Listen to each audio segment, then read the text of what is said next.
Hello, everybody, and welcome to another Core Set 2020 draft here on the channel. If you are watching this on YouTube, welcome. Also, if you are watching this live on Twitch, welcome. If you are on YouTube and would like to catch me streaming on Twitch, check it out at twitch.tv/NicolaiBolas to join in all the fun live. Before I dive in, I do want to remind you that if you enjoy the video, be sure to hit that thumbs up button. If the video gets to 50 thumbs up, I will post another video tomorrow. So to support the channel, support the video, and get more content at the same time, be sure to hit that thumbs up button. It really does help me out a ton. Also, be sure to subscribe to get updates whenever I post new content, and to further support the channel, leave a comment if you have any questions at all about the picks or the plays. I will be doing my best to talk about the top 3 or 4 cards in each pack, but if there's a card you think I should have mentioned or a pick you would have made differently, be sure to let me know in the comments and I will happily talk through it as well. And finally, if you would like to further support the channel, be sure to check out the Patreon, patreon.com/NicolaiBolas. Huge shout out to Dustin F for his Patreon support at the Agent of Bolas level. Thank you so much, Dustin. I really do appreciate it. There's a lot of cool rewards you can get for supporting over on the Patreon, so check it out, patreon.com/NicolaiBolas. But without further ado, let's dive in. I have been doing a ton of discussion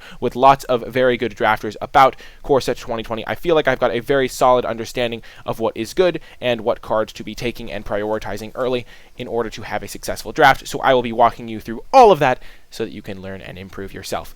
Pack 1, pick 1. This is actually a kind of tricky pick. First of all, the rare is unplayable. All of the ley lines are unplayable in limited. So if you are looking at your draft, don't play the ley lines. Okay, the uncommons are actually all pretty good and relatively close. So Cerulean Drake is just 2 mana 1/1 flyer is actually okay in this format. It does trade with some of the other flyers, and protection from red is quite relevant because it means it dodges shock. But I don't think I'm going to be taking this pack 1 pick 1. It's just a solid card that you'll actually main deck because I think it is worth one of the few color hosing creatures that's worth main decking. But because flying is pretty good, but I don't think you aggressively side it out, and I don't take it super early. Rapacious Dragon is actually one that I do like quite a bit, just because it helps you splash if you're going in that direction. It also just can help you ramp out other threats and maybe multi-spell the turn after you cast Rapacious Dragon. You can even cast Rapacious Dragon and hold up a combat trick. So Rapacious Dragon is an uncommon that I'm quite a big fan of. Howling Giant is another very good uncommon. I'm actually really not sure which uncommon I'm supposed to take. Howling Giant probably is a little bit better than Rapacious Dragon. It gives you a really solid payoff for drafting a ramp deck. Hey, Melvin, welcome to the stream. Melvin the Muppet. But yeah, Howling Giant's a very good payoff for getting a nice little ramp deck. Oh, follower. Nice. Whew. Thank you so much, Valkyrie23, for the follow. I really do appreciate it. But yeah, Howling Giant, great uncommon. It makes 9 power, 9 toughness, spread across 3 bodies, 5 of which has reach. Just a very good payoff for the ramp decks, and I think this is actually better than the Rapacious Dragon pack 1 pick 1, because then you can kind of build a little bit of a ramp deck going around it. Looking at the commons, there's actually some pretty powerful commons. Boreal Elemental isn't one of the top 3 blue commons. I think it's maybe the 4th best blue common, but it is still very powerful. Blue just has very good commons, so even if it is the 4th best blue common, I have Cloudkin Seer, what's the second blue common that I'm thinking of? I'm blanking on all the blue commons right now. But definitely Frostlinks is up there. Dang. If I see it, I'll let you guys know. But there's a couple blue commons that I'd put ahead of it. But I think Boreal Elemental is a pretty good card, and definitely a common that I would consider out of this pack. I think Chandra's Embercat is also quite nice. There's a lot of good elementals to ramp into, and 2 mana acceleration is quite premium. Destructive Digger is a card I want one of in all of my red decks. I'll actually aggressively take the first copy because it really just helps you not flood out. And then Keldon Raider is solid, Metropolis Sprite is solid, Dawning Angel is actually pretty solid as well. But here I think we are going to start with a Howling Giant. This is a relatively tricky pick. I think second pick I'd take Rapacious Dragon, and then third pick I think I would go with the actually Embercat potentially out of this pack. But yeah, let's just take the Howling Giant. The 2/1 draw card, the Cloudkin Seer, that is the number 1 blue common in my opinion. And then number 2 blue common is, dang, why can't I think of it? Feels bad, man. Oh, Winged Words, I think. No. Yes, Winged Words, I think, is the number 2 blue common. And then Frostlinks. But yeah, Cloudkin Seer, incredible card. Speaking of which, Cloudkin Seer is almost definitely the pick out of... It's usually going to be the pick out of the packs that you have it in. It's just so good. It triggers... yeah, I think I go Winged Word second. Thank you for throwing out the cards, Melvin. I really appreciate it. It was really bugging me that I couldn't remember it. Cloudkin Seer, quite a good card, and probably the best common in the set. I think I take this card over Murder, and... Don't know why I tried to automod that. And I think Cloud Concealer is quite good. Other cards in this pack, Spectral Sailor is a pretty good one. The downside of 1-mana 1/1s is that they're horrific to draw later in the game, and Spectral Sailor gets around that by being a card draw engine late in the game, so it's actually very relevant both stages. I do think Cloud Concealer is better just because it's a little bit bigger. It draws you the card immediately. You don't have to invest extra mana in it, but it is a good card nonetheless, so definitely one to keep in mind. Moldavine Reclamation is also very powerful. It's a nice little, like, if you play Moldavine Reclamation and then follow it up with a Howling Giant somehow, I think that it can be a potent combination. But I do think Moldavine is definitely a card you want to slot it into a deck that won't be super far behind when you cast it, because you could definitely lose the game on a turn following a Moldavine Reclamation.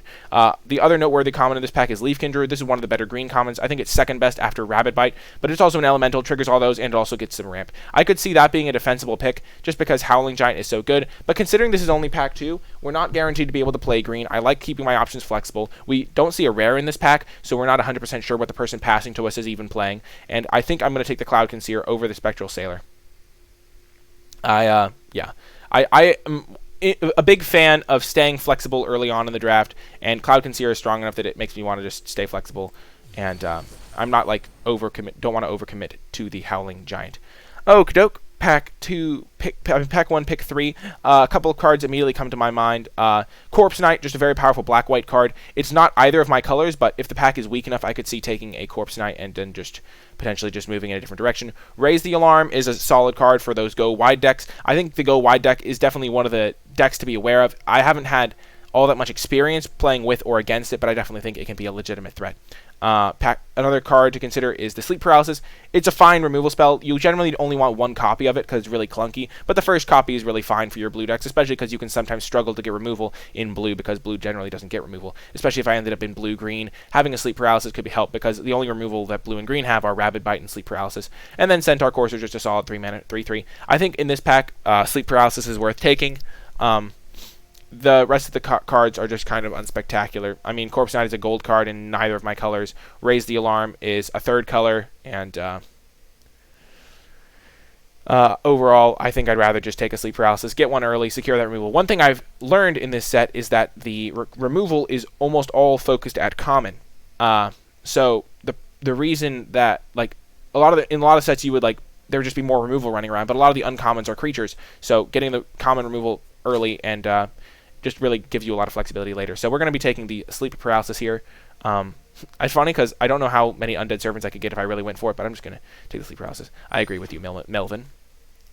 Okay, now in this pack, I'm seeing some potential white signals. Ancestral Blade is a pretty good white card, and we are seeing this a little bit later. There's also a Centaur Courser and a Lavacan Brawler. I actually really like Lavacan Brawler. It's one of my top red commons, third actually after Shock and Chandra's Outrage. Actually, I have Chandra's Outrage and then Shock.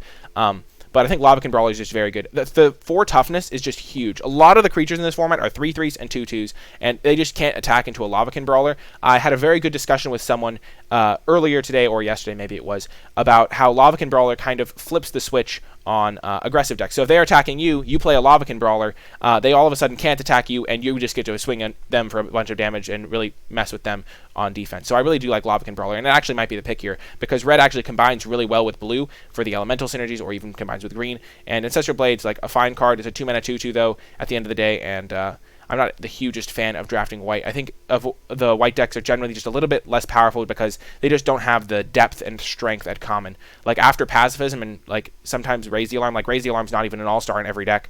I think white, I'm a little bit down on white as well. I am in that camp as well, Melvin the Muppet. I think I'm just going to take the Lavacan Brawler here. It works well with the potential elemental deck, and even though Centaur Courser is a solid card as well, I think I'm just going to speculate, see if red can be maybe open. Okie doke. Chandra's Embercat is one of the big reasons why I like Lavacan Brawler a lot. It just can ramp it out early. I have another elemental to ramp out. Even though there are some white cards here, they're just not spectacular. Like Apostle's only good if you end up against a black deck, so I kind of like it out of the sideboard mostly. Eternal Isolation is okay, but like there's not even that many huge creatures. As I was saying, there's a lot of 3/3s and 3/3s and 2/2s running around, and Eternal Isolation doesn't deal with those. So I think here I'm just taking the Chandra's Embercat, helping me to ramp out my Lavacan Brawler, because Chandra's Embercat into Lavacan Brawler is a huge beating, because then you're attacking with a 4/4 on turn 4, maybe even bigger. Oh man, this is an interesting pick. There's a lot of really powerful cards in this pack. The first card that jumps to mind is obviously Goblin Smuggler. Incredible combination with Lavacan Brawler. just the fact that you can give this unblockable and then attack them for like 6 or 7 damage sometimes is just huge and a really good combination. It's one of the reasons why I think red is potentially the third best color after blue and green. Blue just has some insane commons. The fact that they have Cloudkin Seer is just insane. Green also just has some really good commons, Leafkin Druid, Rabid Bite, and then the Spider package really lets them get the tools to stall Mammoth Spider and Netcaster Spider. And then and then the reason I like red a lot is because the commons just synergize so incredibly well together. Goblin Smuggler plus Lavakin Brawler is just incredible. Red also has some really good removal spells, so I really like red in the set. Black is also, I think it's a little bit better than black, maybe even. Which is one of the consensus top colors as well.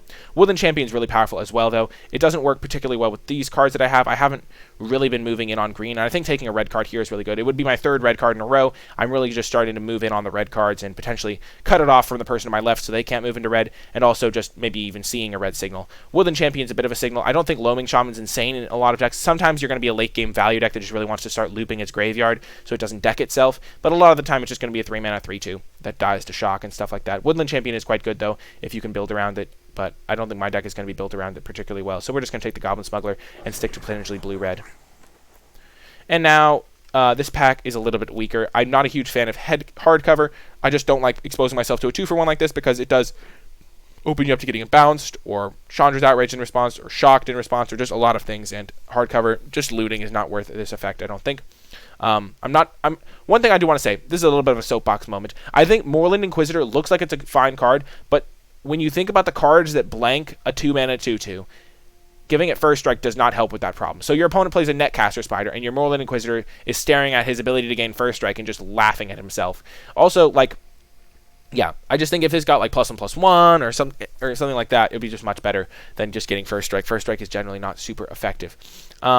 I really actually am going to take Heartpiercer Bow here. The commons are not spectacular. Active Treason can sometimes be a fine combination if you can get a Mask of Immolation. I would play 1 and 1 probably of those maybe.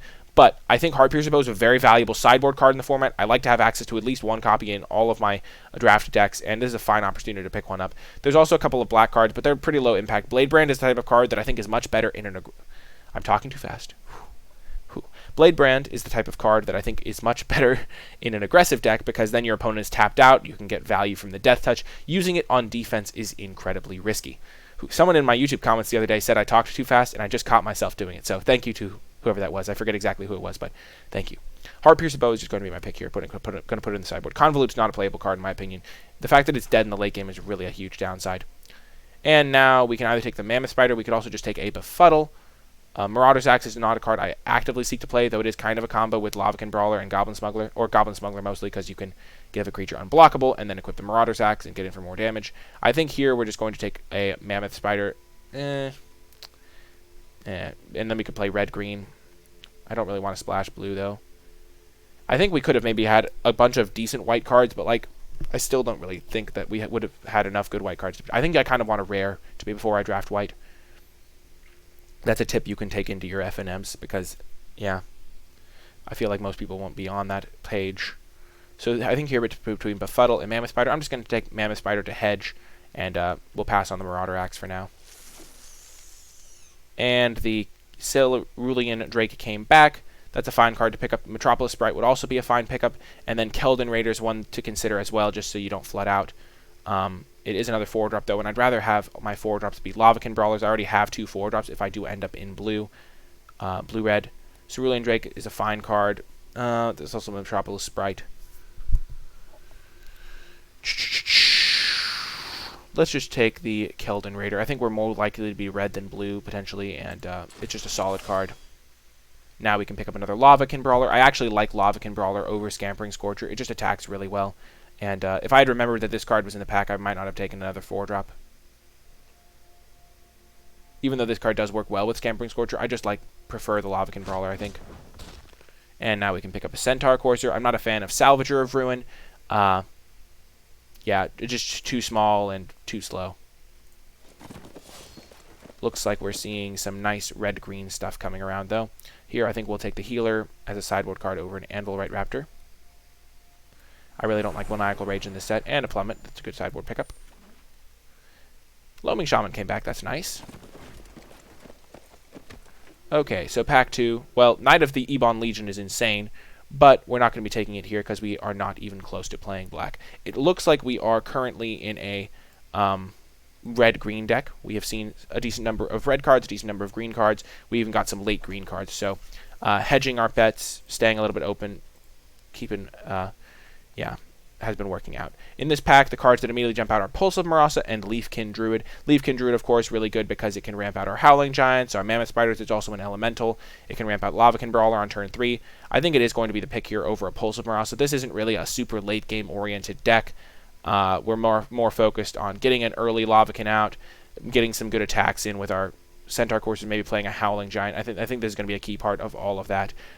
Manifold Key is also a card I would be on the lookout for. It looks innocuous, but I think actually giving a creature unblockable can be very potent in this set because the games can stall out. I think Pulse of Marasa would be correct for other color combinations. If I was blue-green, I think I would potentially take Pulse of Marasa over Leafkin Druid. Ooh, nice. But yeah, I think Leafkin Druid is going to be more valuable for this deck. Not only thank you so much, Fringed, for the follow. I really appreciate it. Not only as a potential way to ramp out my Howling Giant, which you generally don't want to play unless you have a couple ways to get ramp out, but also to trigger my Lavakin Brawlers a little bit more, and just be an Elemental if I get any other Elemental synergies. So we're going to take that. And now this pack has another Leafkin Druid. There's also an Evolving Wilds if I wanted to splash, and a Goblin Smuggler for more synergy with this Lavakin Brawler. However, I think a second Leafkin Druid is in order here. We already have one Goblin Smuggler. I wouldn't mind a second one to go with my Lavakin Brawlers, but Leafkin Druid, getting an early Lavakin Brawler, an early Howling Giant into play is just so potent. Very good. Goblin Ringleader, you're generally not going to have enough goblins for it to be paid off. You need to have like 7 or 8 before I'd even consider playing this. Loaming Shaman, we already have one. We don't really want to go for that type of shenanigan. We might not even play our first one. And then I think Goblin Smuggler is the only real other consideration in this pack. So I think it goes Leafkin Druid, Goblin Smuggler, and then Evolving Wilds just in case we wanted to splash. Feral Invocation is a card that I will play, but it has not been a high priority for me. And now, this pack is interesting because it has an okay common in Keldon Raider that's on color. Could be something to consider.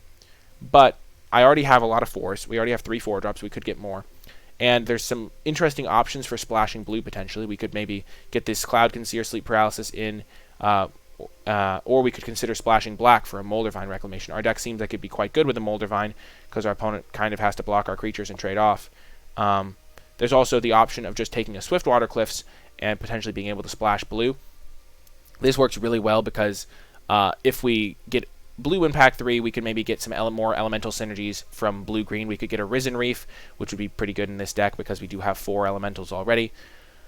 So Swiftwater Cliffs could enable some shenanigans, but Moldervine Reclamation could also be a potential splash if we got a Gift of Paradise. I think since we already have a blue card that we could potentially splash, like Cloud Conceer, which I don't think is a splash card generally, but if we got some elementals, we might splash it. And also because Risen Reef is a card that we could open at uncommon, I think I'm going to take the Swiftwater Cliffs here over a Keldon Raider and over the Moldervine Reclamation. I think Moldervine Reclamation versus the Swiftwater Cliffs is pretty close here. But we're just going to take the Cliffs. Give myself some flexibility later on. And now we can take a Rugged Highlands. This card just helps if I do want to end up splashing. There's not anything in my colors here. There's no red card or green card really worth taking. Ripscale Predator is okay, but I'd rather just take the Rugged Highlands and potentially give myself options to splash later. And now I can pick up a Woodland Champion. I don't have any token makers yet, but it's relatively easy to pick up a couple of those. And this pack is fairly weak overall. There's a Fire Elemental and a Marauder's Axe and a Plummet, but we'll just take the Woodland Champion and hopefully get some synergies later. Well, I will say that Greenwood Sentinel is vastly unplayable in my opinion. It just doesn't do enough to be worth a card. There's a Prismite for a potential splash. There's also a Windscarred Crag, and we could potentially splash white. Loyal Pegasus isn't really worth splashing, so we wouldn't take that. But I think we will take a Windscarred Crag and keep our options open. We do already have quite a few playables. Wow, okay. I really like Brightwood Tracker. It just gives you a lot of flexibility going into the late game. We have a bit of ramp, so sometimes your ramp deck can run out of things to do, and Brightwood Tracker is just a 4-drop. It can stall the board, and it can find me little pieces of my combos. Like I can find a Goblin Smuggler to go with my Lavakin Brawler, that type of thing. So I think Brightwood Tracker is going to be the pick here over probably a Marauder's Axe, because I could technically play Marauder's Axe, and maybe Frostlings and Ether Gust are close if I maybe considered splashing blue. But I like one copy of Brightwood Tracker. And another Goblin Smuggler. This is perfect. 2 Goblin Smugglers, 2 Lavakin Brawlers is about the sweet spot, I think. And I think it's going to be very potent in this deck. I'm not a fan of Wolfkin Bond. It's just too easy to get blown out, and it's just not all of them any stats. So I don't generally advise playing that. Okay, and now there's a Manifold Key came back. This is going to be a potent card, especially potentially out of the sideboard. So something to keep in mind. There's also a Blooming Sands, which could potentially enable a white splash because I already have this Wind Scarred Crag. But thinking about the white cards that I would want to splash, I'm not really going to splash a like 2-drop white creature. I could splash a Pacifism potentially, especially because I don't have a single removal spell right now. But I think Manifold Key could be just a fine card to play in this deck. Works well with the Lavakin Brawlers as well. And I think I'm going to be taking that, especially because, yeah, I kind of want to try it out. There's overall not that many white cards I want to splash. And now we can pick up a Feral Invocation or a second Loaming Shaman. Loaming Shaman could be just fine as a playable. Give me a nice little graveyard loop. I will never get decked with a Loaming Shaman in my deck. 3-2 is fine stats, it's okay. Feral Invocation is not a high priority, so I think we'll just take the Loaming Shaman. In certain matchups, it could be beastly. And Reckless Airstrike, a fine sideboard card. We do already have Plummet, which makes it quite a bit worse. And then just some nothingness for our deck. Fire Elemental sometimes makes the cut, if you have enough Elemental synergies. Let's just see what happens here. Pack 3. And we did get a rare Chandra. This does work with Elemental synergies. We do not have a ton of instants and sorceries to combine with it, which does worry me a little bit. I think you generally want to be using this so that you can get value from the -2. So if I had a couple of Rabid Bites, a couple of Shocks, I'd be much more happy to take that card here. As it is, it's still potentially the pick. The only other card I'm really looking at is this Sedge Scorpion. We already have a decent number of expensive, like 4-drops. We have 4 4-drops right now, so I don't really eye this Keldon Raider particularly highly. And Unchained Berserker is okay, but we already have a decent number of 2-drops as well. I guess it's a combo with Goblin Smuggler. I think Chandra has a lot of potential. It works well with our Lavakin Brawlers. The question is, do I want this card? Just making 2 1/1s is not really that good. I think I kind of want to take the Unchained Berserker. I'm just going to take the Sedge Scorpion, though. Just a nice defensive body. Early board presence makes it hard to get run over. And this pack does not have a single card for me. Not really anything I can do about this pack other than take the Bloodfell Caves in case I get past another insane black card or something. I don't really know. Not really much for me to do here. I guess I'll take Prismite in case I want to splash.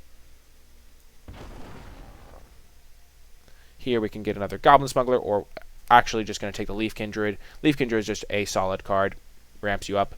We still do have a couple of expensive cards and an activated ability, and Manifold Key as a sink, so I think Leaf Kindred is going to be the pick here. Retributive Wand is not a card I'm a huge fan of. I think 1 damage for 3 mana is just a bad deal, and you have to pay 3 mana up front.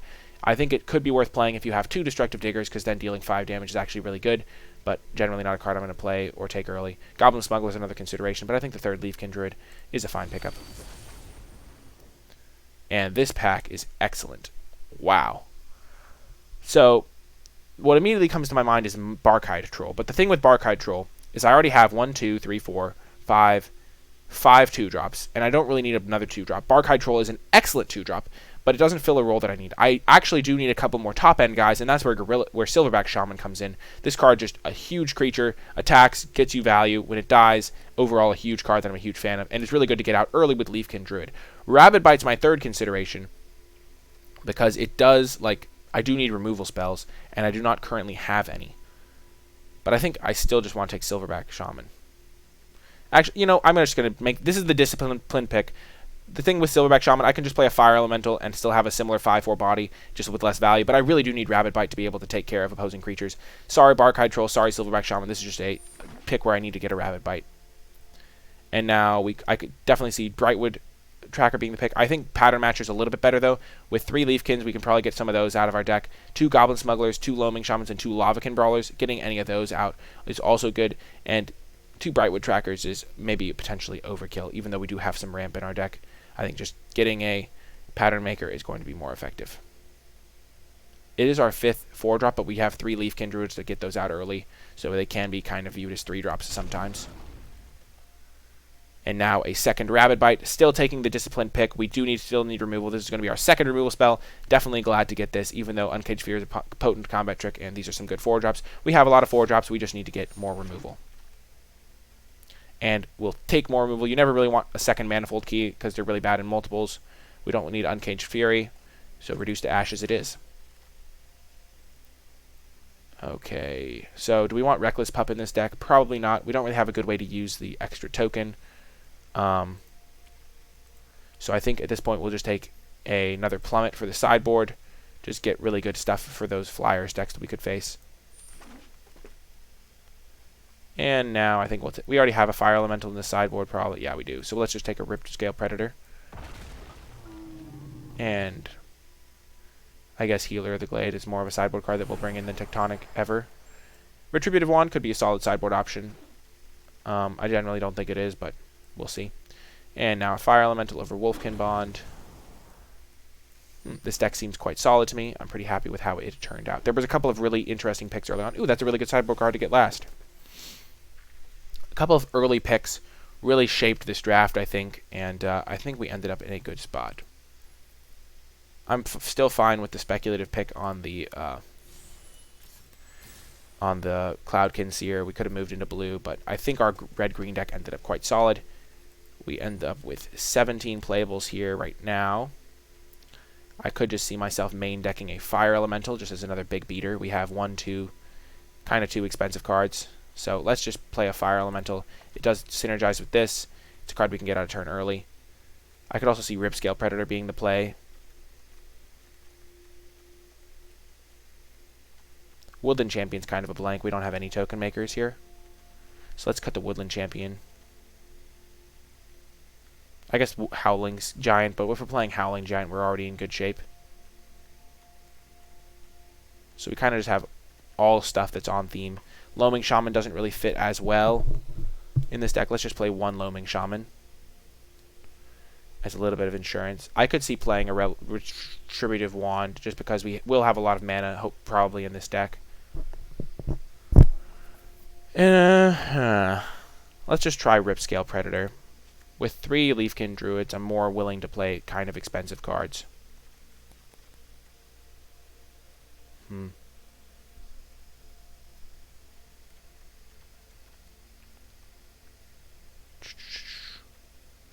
maybe second Fire Elemental's worth it just because we have Pattern Matcher. I can get behind that. Let's just try that. We are still a card short. I could see running an 18th land in this deck being correct, even with 3 Leafkin Druids.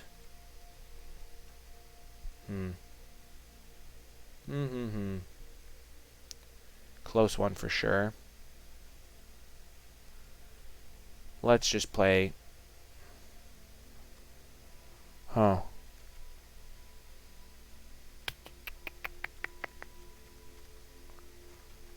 We do have a Keldon Raider to help us not flood out.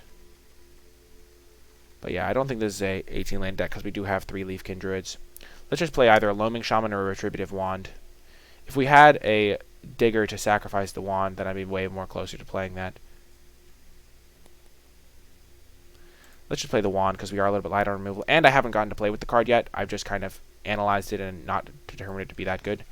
But I kind of want to test it out.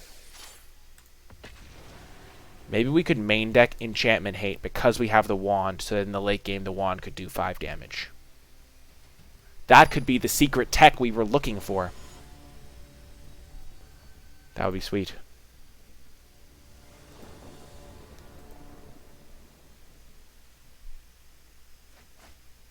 Okay, this seems like a solid enough hand. 3-3 into 3-3, potentially into 5-5 later. This is why Rabbit Bite is so premium for us. We need to have removal.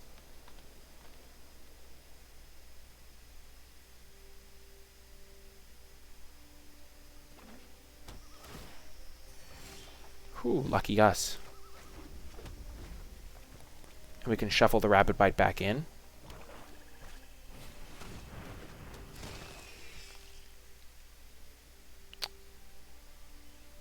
I think we're exiling Pattern Matcher here.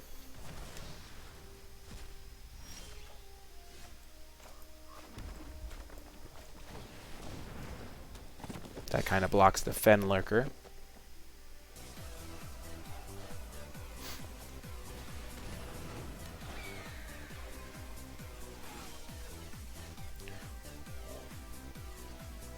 Cut the cheese whiz. Thank you for the follow. I appreciate it. Wow, Wand is actually going to be a beating here.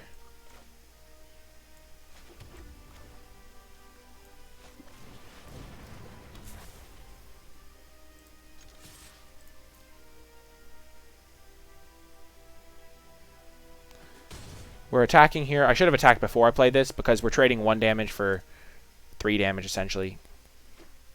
Because he's already going to be getting with those. But now we can just start going to town with Wand.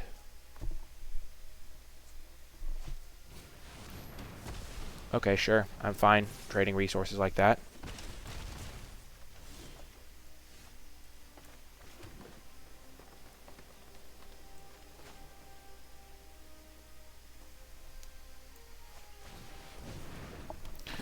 Yeah, we'll shuffle that in.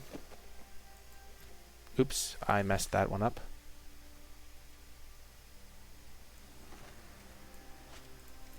I really messed that up. I should have just activated my wand at this turn.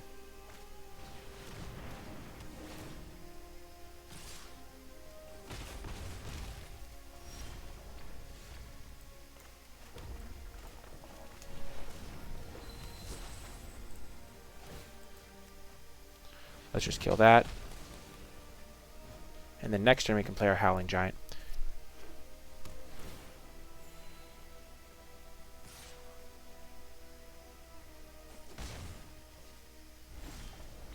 Opponent is on a lot of colors here. We're going to play around a second Yarok's Fenlurker.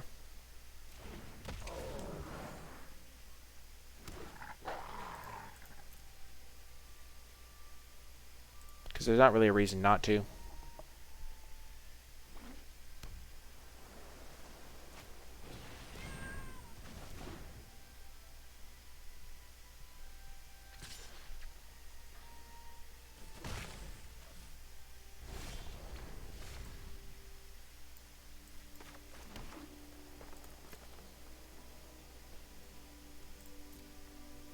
So let's just attack with our wolves. We're going to try and save our Rabbit Bite.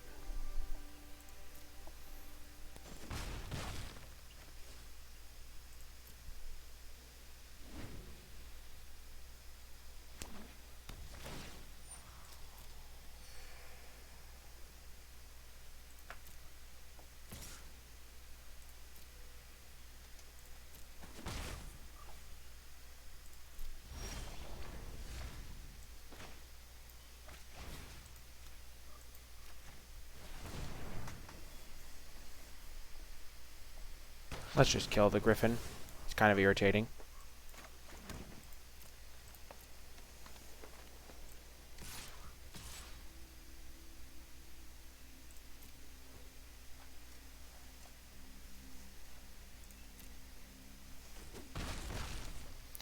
We're going to use the wand on the end step to target the Fenlurker, make him spend some mana to keep it alive.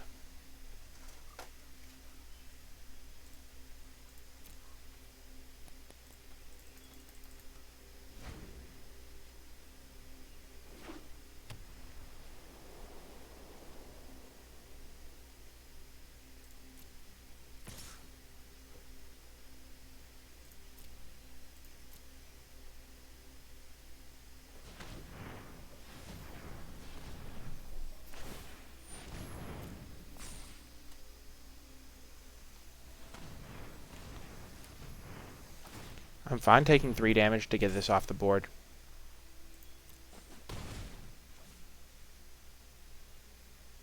I guess I don't get it off the board.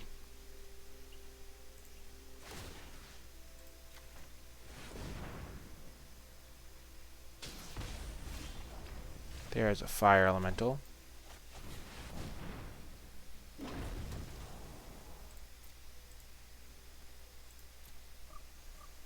Still going to keep attacking here. We can just chump block with our Leaf Kindred. Then ping them to the 9 and finish them off.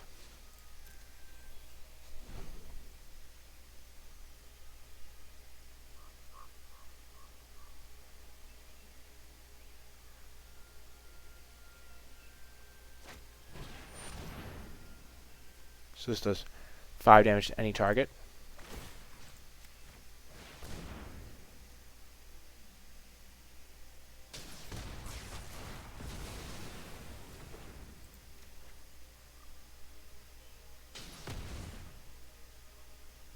Smuggler.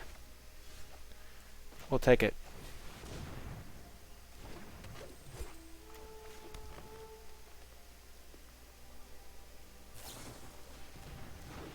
Oh, yikes. So they get to draw 2 cards. Well, that was really bad for me. That was a ferocious rip off the top from my opponent.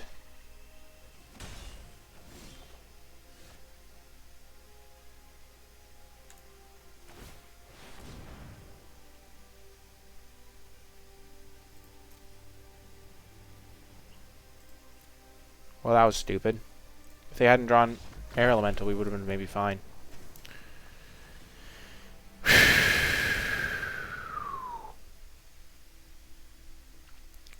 Plummets come in. Natural End comes in. I'll just cut my worst cards, which are definitely Loaming Shaman, and then Fire Elementals probably.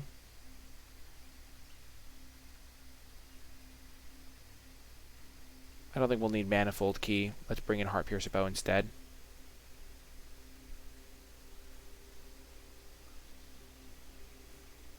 I think we'd rather just bring in 2 Plummets than that.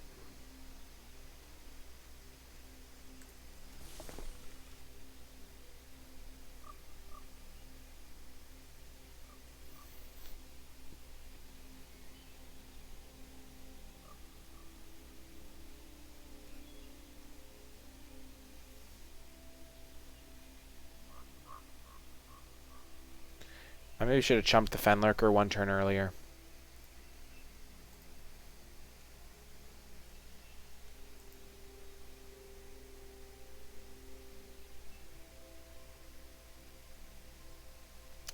Psychedelephant.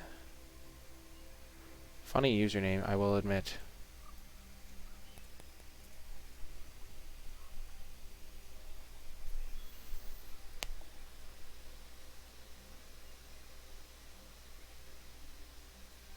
I think our deck gets really better after sideboard, though, as well. One of the benefits of a strong sideboard.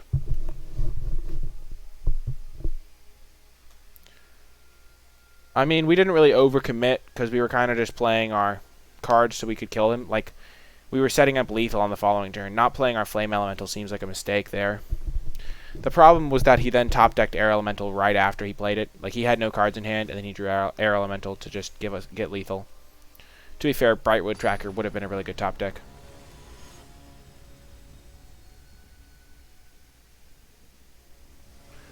Good question, though, Fringed. We also potentially got a bit spewy with our Rabid Bite.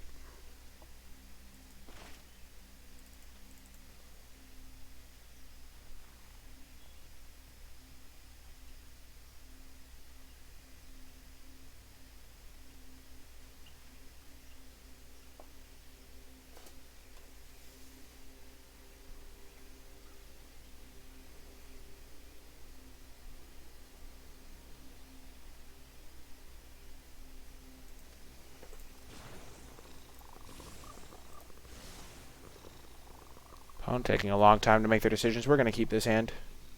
I think we already did keep it. Goblin Smuggler's pretty good. We didn't have the best draw there, I don't think.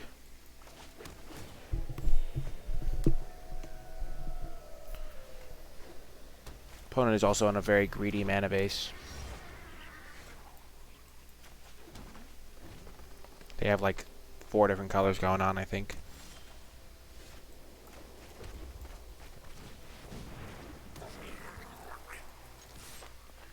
We're not going to play around Raise the Alarm. We didn't see it game 1. I don't really expect it from their deck, necessarily. Okay, Griffin. Sure.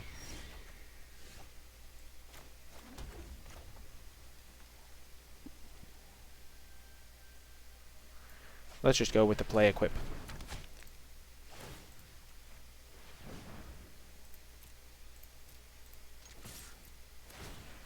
Kill the Loyal Pegasus. Next turn we'll play our Mammoth Spider. We don't really want to play Keldon Raider this turn because we don't have anything we want to discard yet.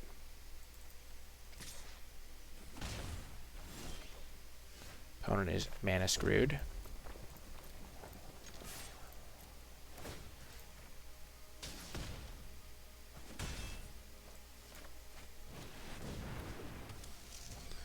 It's only justice. No, I'm kidding. It's fine. It's good for me, though. Maybe I do want the other anti-air card. I should have not played that land. I wasn't thinking at all.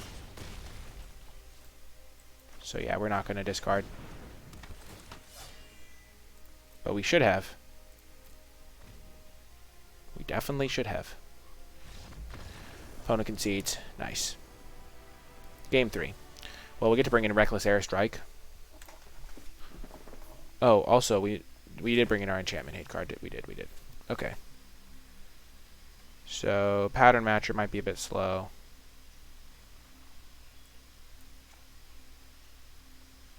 How many creatures do we have now? 14. Sedge Scorpion doesn't seem excellent. It's probably still fine. They just don't have ground creatures I care about.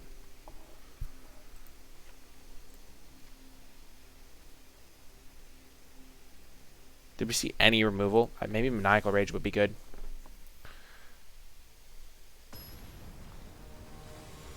Have we even seen a ground creature? I'm not sure. Okay, this is a solid enough hand.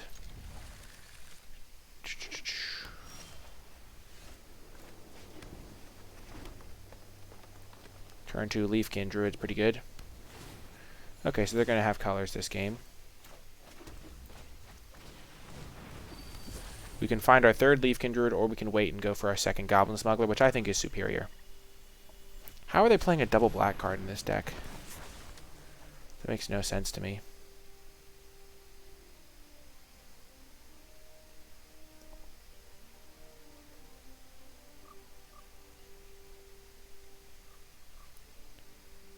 There are a lot of flyers. My opponent's deck has very greedy mana. I think we want to just play Pattern Matcher here so it can trade with the Tomebound Lich, so he can't get any like loots in. Overcome, eh? And now that we have the Brightwood Tracker, that actually seems like a solid late game mana sink.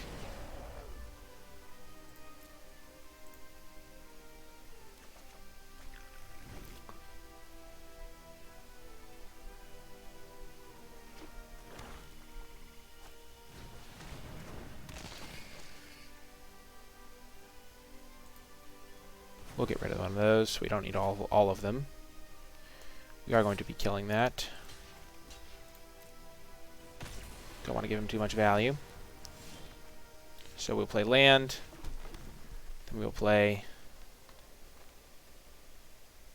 Do we want to play Leafkin Goblin? Or do we want to play Leafkin... No, yeah, let's just play Leafkin Goblin. Actually, let's just play... Yeah, let's just use all of our mana this turn. Leafkin Goblin. Because then next turn we can kill Yarok, because he's not going to be holding up mana to pump it. Heart Piercer should do good work.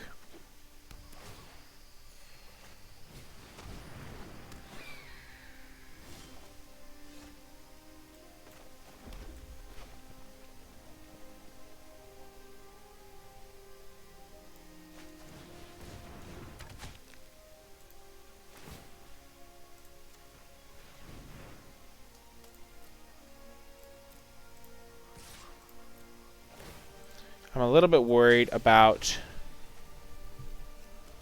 the potential Planar Cleansing, but I don't think he would have played Griffin if he could play Planar Cleansing next turn. And I think we want to get an activation out of this Brightwood Tracker, so let's just go for it.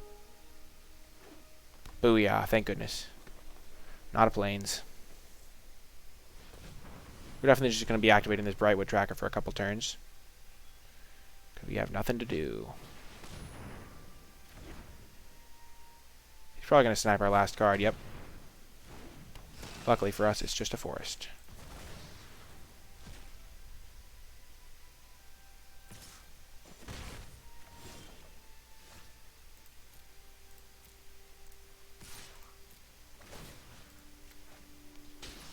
So we are just going to end the turn and then activate Brightwood Tracker on end step.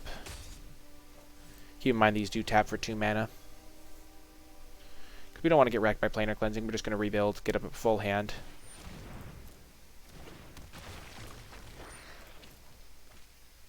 We're going to save this for something that does more than 1 damage per turn.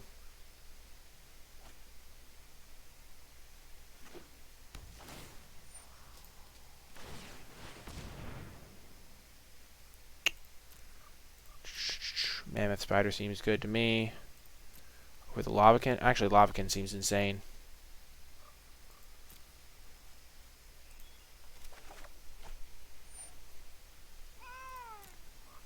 You can attack for like 5.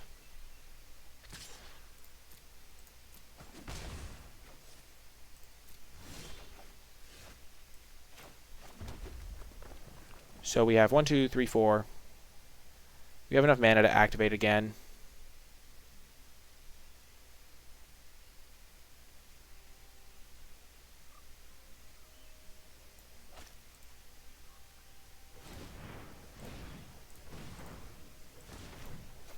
Let's play the Lavakin.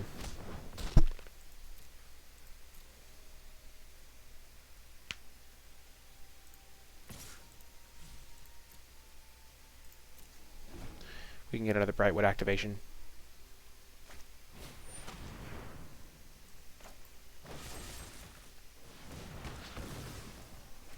Well, that Yarax was not impressive.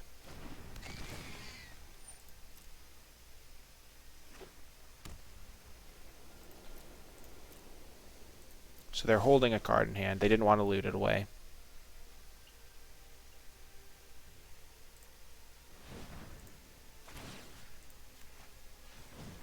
Let's just put it on this.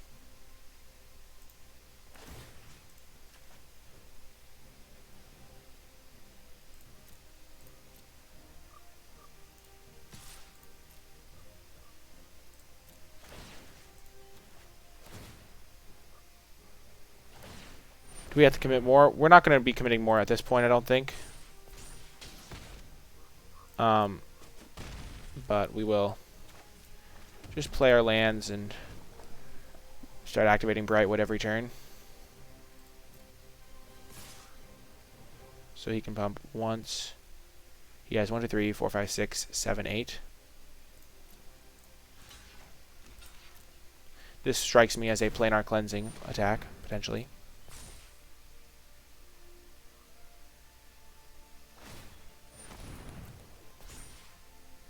Whoopsie daisies. So they just spent a lot of their mana.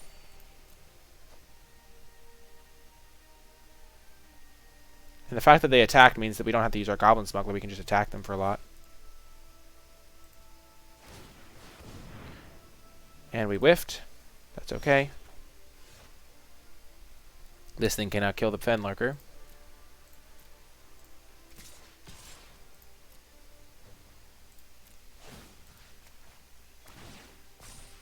And we will hold this in hand, of course.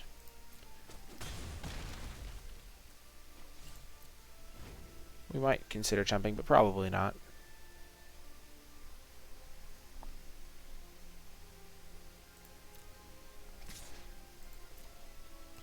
No blocks.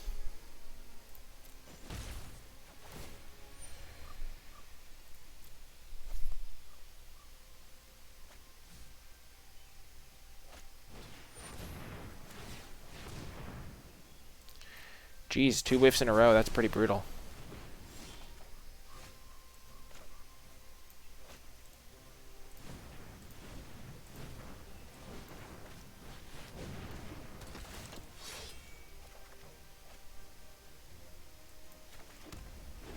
I can't believe we whiffed twice in a row with our Brightwood tracker. That's going to lose us the game. I feel like the odds of that happening are quite low. And now my opponent's been saving up their cards, of course. Gosh darn it! If we had 2 spells in our hand, oh, this game would just be over. Ugh.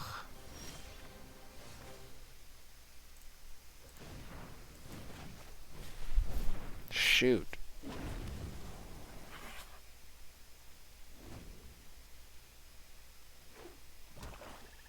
The reason I was so confident committing to the board was because we were going to be drawing more cards per turn. Wow, that is an aggressive Feral Invocation.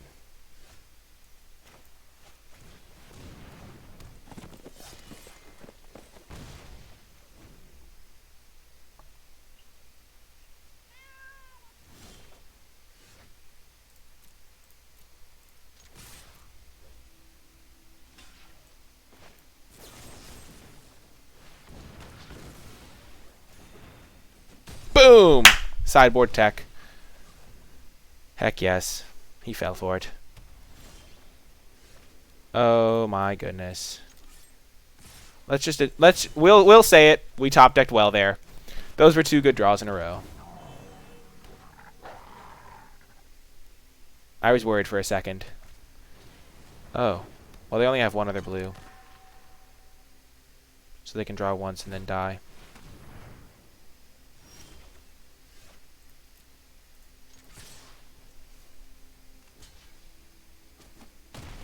Boom! Man. We managed to win. That was some clutchness. Okay, so we're going to try something. This could be experimental. But I kind of want to try main decking the natural end. Because we have this Retributive Wand to get a bunch of value out of it to turn it into a removal spell. And I don't really want to play the fire elementals. Anyway. Hola, Palatero man! Hola. Hola, hola.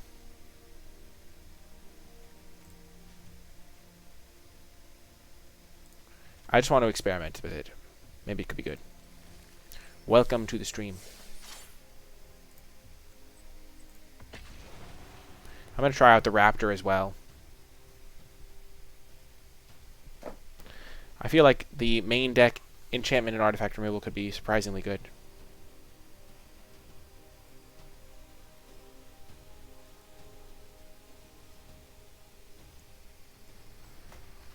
I was kind of actually I didn't even put 8 dudes on the drip bottom. I put 8 non-creatures on the bottom. So there were some lands, there were some rabbit bites in there, my pinger guy. That was just kind of a clutch sideboard tech draw. And he was very aggressive with that Feral Invocation. We'll keep this hand. Whew.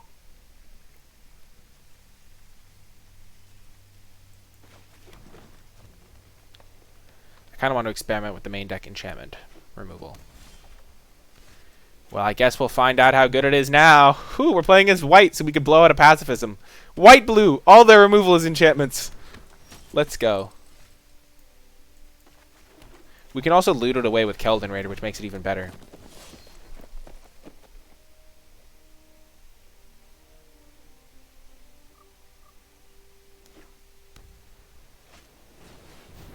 Oh, we can kill that too! That's so sick!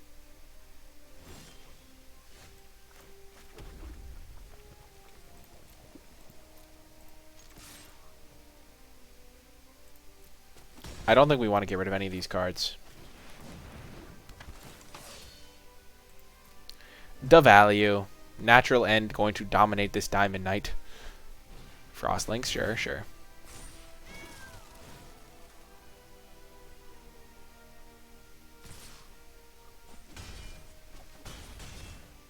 Oh my gosh, he's not going to see this coming. The poor guy.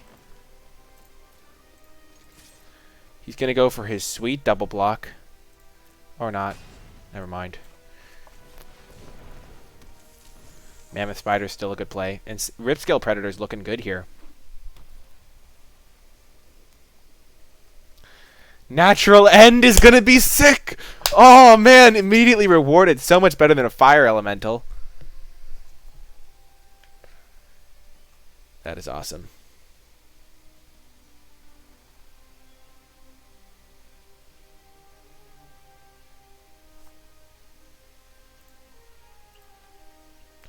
I wonder how the lighting is. Sorry if the lighting's a little weird. Okay.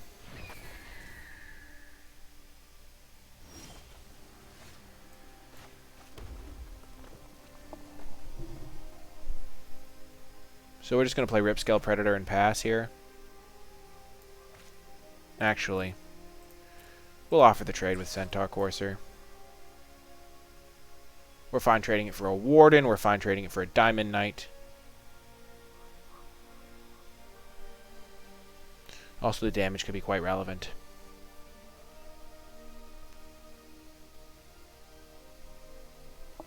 It's partly because I can kill my own wand with this, which makes it into a removal spell.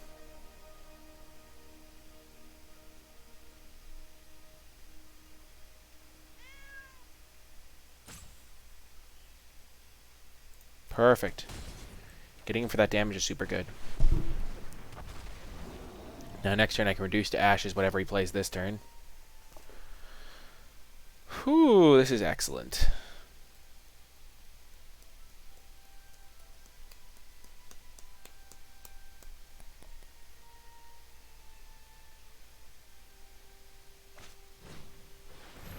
Ah, your Diamond Knight. You think it will protect you, but it will not.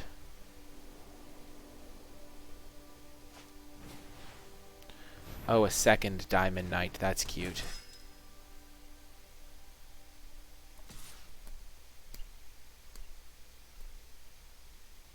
You don't want to attack that into my Mammoth Spider, buddy. Just throwing that out there. Okay. So here, I think we reduce to ashes this one because it's more mana efficient, and then next turn we could potentially double spell, killing that one.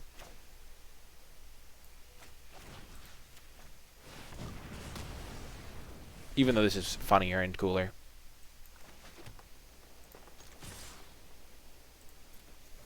We will attack with everything.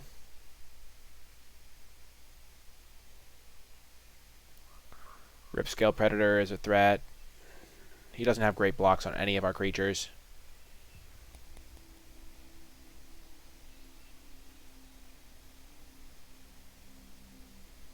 So Natural End didn't come up because we drew the reduced ashes, but it's still sweet.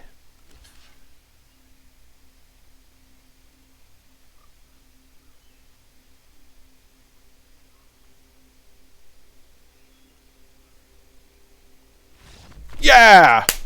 Whew, if he stayed in, I was going to assume he had Planar Cleansing. So we're going to keep this thing in, the Natural End, and we're going to bring in our Plummets. Heartpiercer Bow does not necessarily what we want. We already have the wand for that. Let's cut the Manifold Key.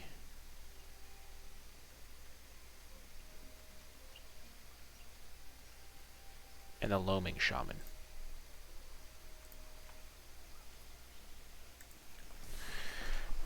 I'm really liking this deck so far, folks. It seems real good. A lot of good cards in it. We haven't even gotten our Smuggler synergy.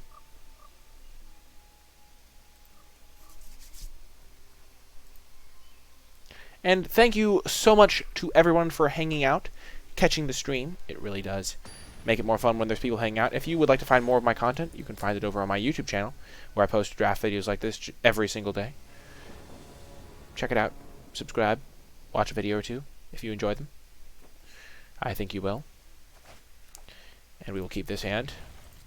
We have our wand, so we can kill all of his stuff.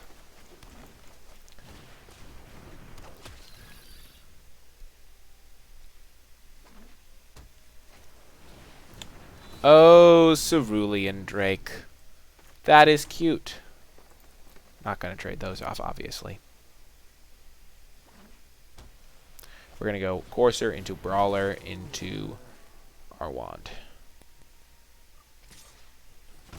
Because Drake ain't going anywhere.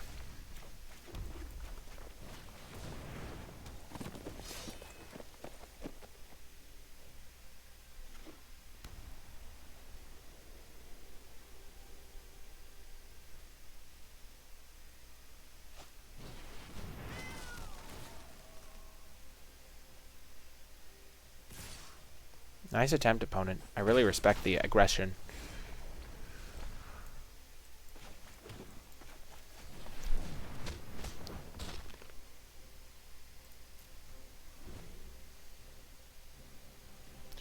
So we're going to play the Brightwood Tracker next turn, and then the turn after we'll play Wand and activate it in the same turn. So my opponent won't see it coming. Warden, eh?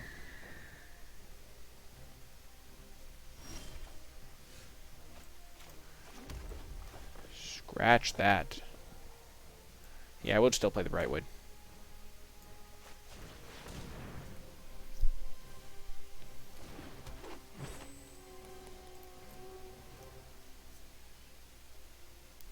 Attacking to his pro-red creature. Oh, hello, Cutthroat.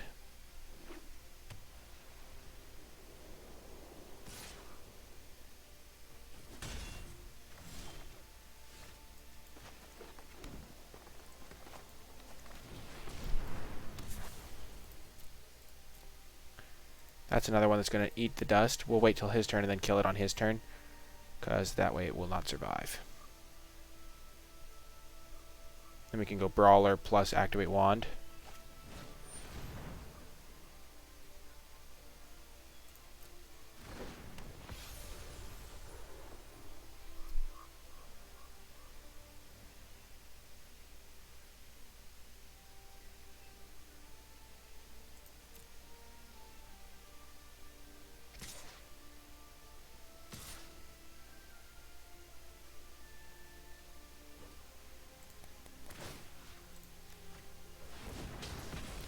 Killing that's a little bit better, because you never know if he has an instant that he just drew. Well, that's a fine draw as well.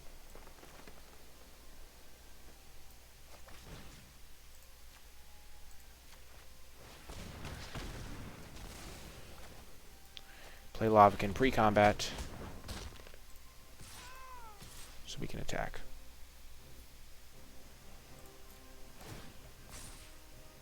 Get in for 5.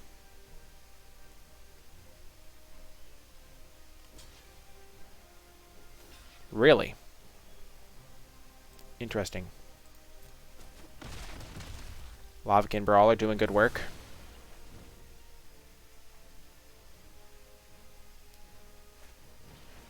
Oh my gosh.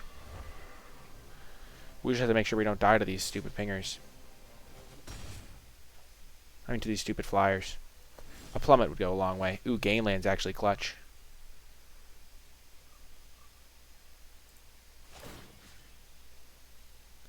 So we'll do this. Take 4.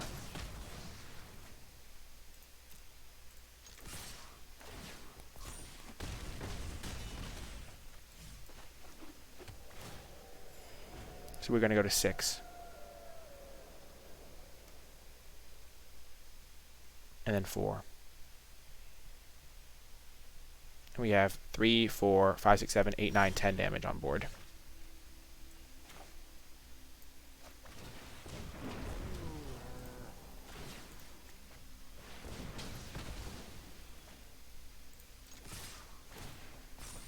Boom!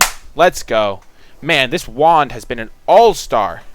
I am very happy we have the wand. And I am maybe coming around on that card. Any changes we want to make? I like the main deck natural end. Loaming Shaman just doesn't seem like what we want to be doing. Probably fine just as an early play, though. Though maybe I'd rather just have a Fire Elemental.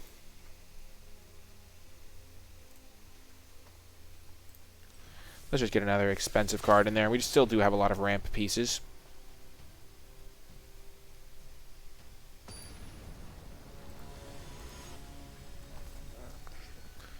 Bum ba bum bum bum bum bum. Keeping this bad boy. If this was a Loaming Shaman, I think this hand would be worse, so I'm glad I made the change.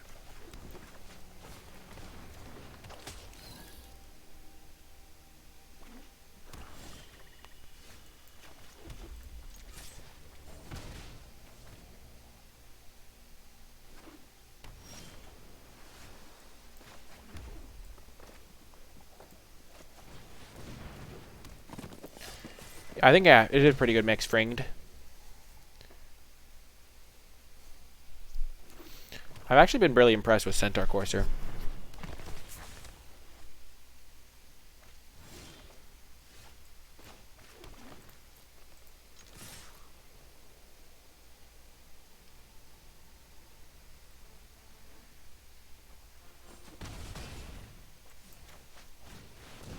We're going to let our opponent hit us, because that means he won't have a blocker. Octoprophet, sure.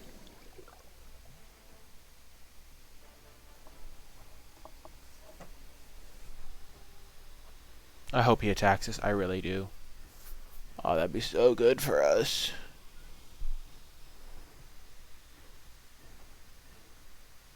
Two to the top, interesting.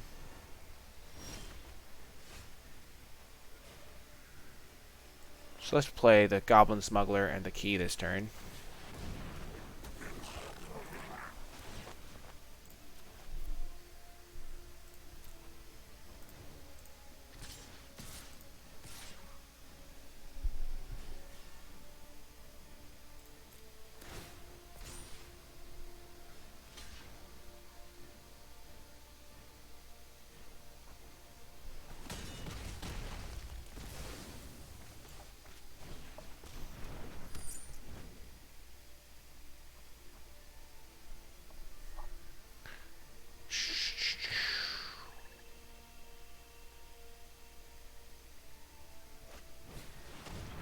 Aerialist, eh?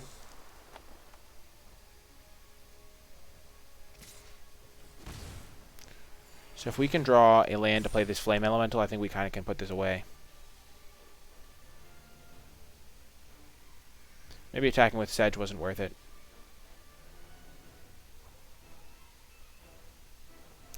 Yeah, Sedge attack was a mistake, I think.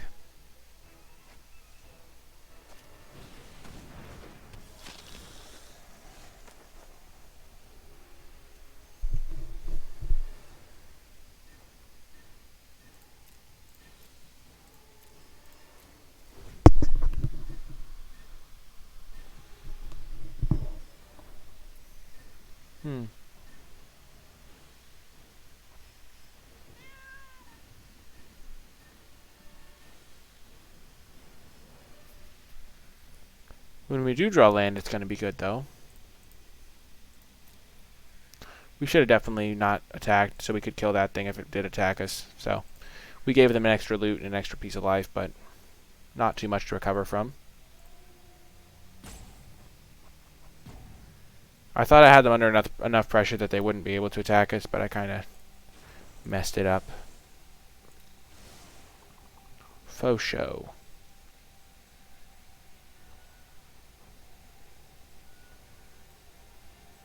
Also, I was kind of trying to bait them into attacking at the time because I didn't have a way to gain benefits from the life gain.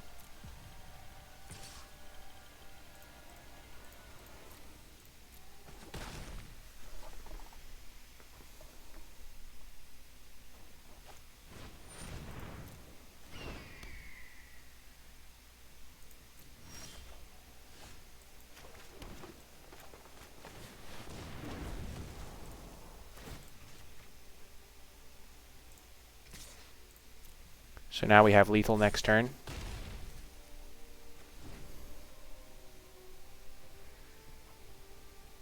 Because key plus, we just have so much unblockable stuff. So hopefully they don't have removal. I feel like they do, because they missed a land drop, I think.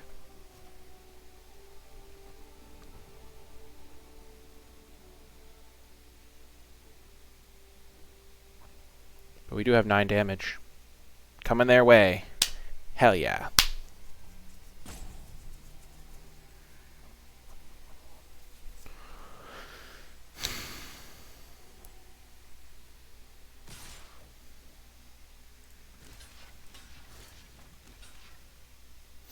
Do we even have to block? 5, 6, 7, 8, 9.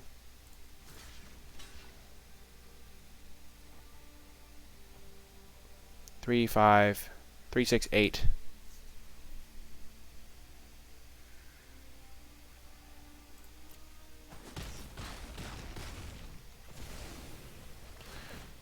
So we don't technically have lethal.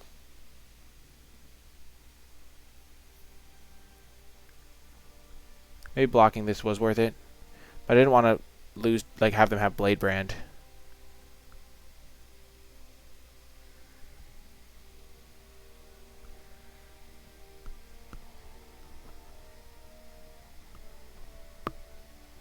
Or Fathom Fleet Cutthroat or something.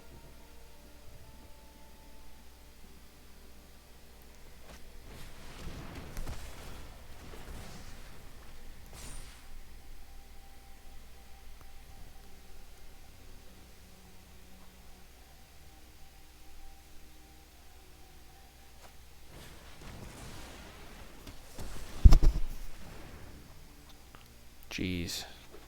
Punished.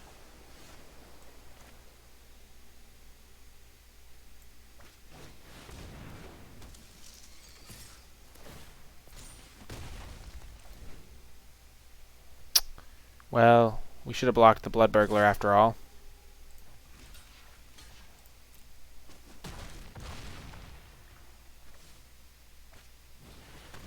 Nope, they did have Fathom Fleet Cutthroat.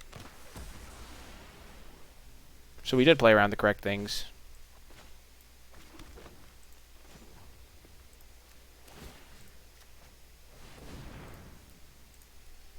Shoot. We'll cut natural end from this matchup.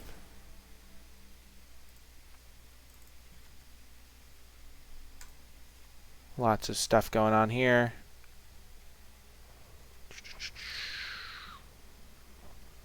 Wand did not seem all that good.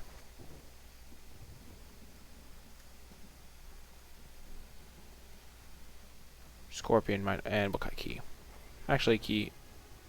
No, we already have a couple guys. That game would have gone very differently if we had hit our 5th land for Fire Elemental on turn 5. But regardless, we could have played that better. We could have gotten one less hit in from them with their 1/3, which would have grown their flyer one less, which would have made a difference.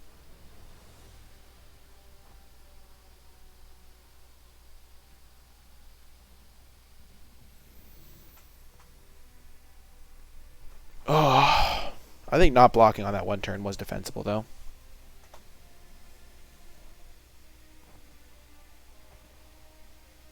You've been using Wand out of the sideboard. I wanted to test it out. We're a little bit light on removal. It did good work in the first 2 rounds.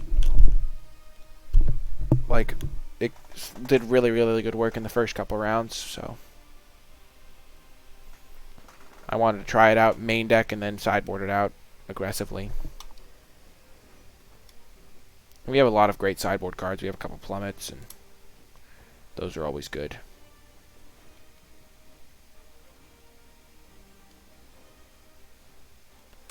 My opponent is not playing very quickly.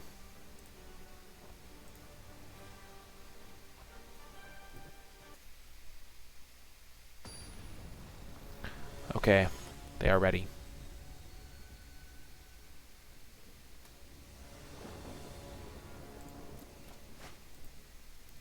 Keeping this hand. This is a great hand.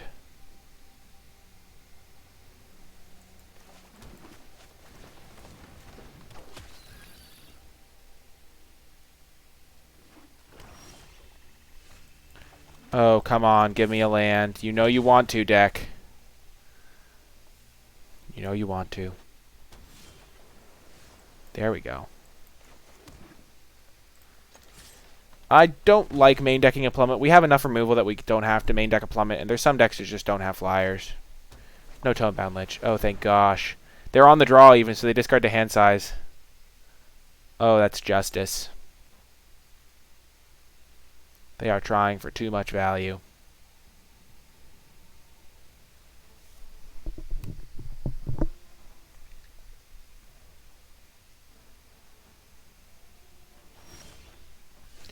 Oh no, are they trying to be Reanimator? We have plummet for it, don't worry. Never fear. We have our plummet if they go for like a broker not broker blood, if they go for blood for bones or something.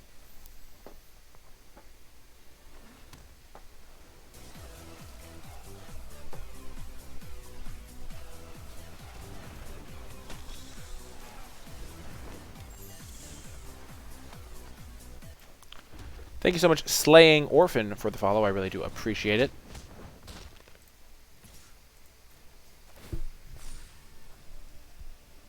Hit him for 4. Let's go.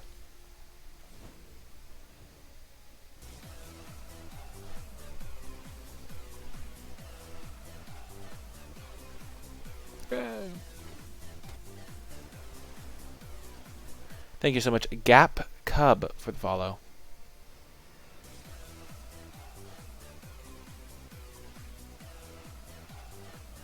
I am confused. Slaying Orphan followed twice. Interesting. Usually it doesn't let the follow thing trigger twice, but welcome. If they attack, I'm going to block with the Sedge.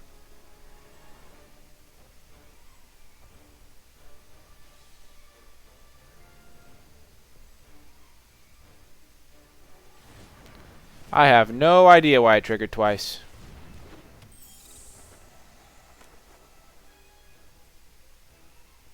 Now I'll block. I don't think they have Blade Brand.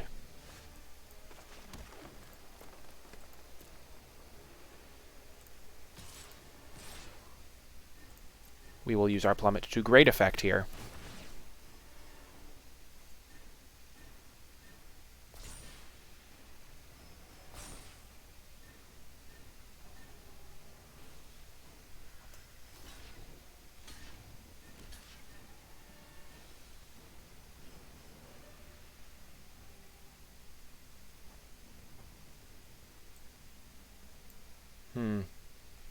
So if we order them first...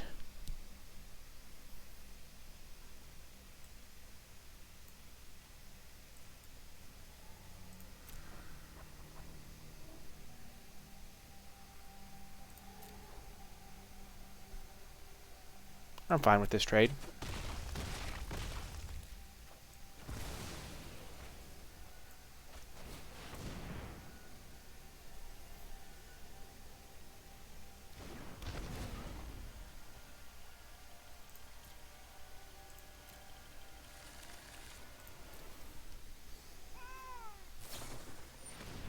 Sure.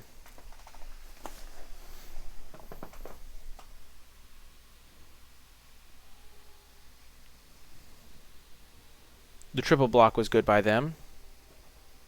But I think I'm fine trading off my Lavacan Brawler for 2 of their guys. Maybe I should have also attacked with the Sedge. That would have been an extra damage, which could be very relevant here.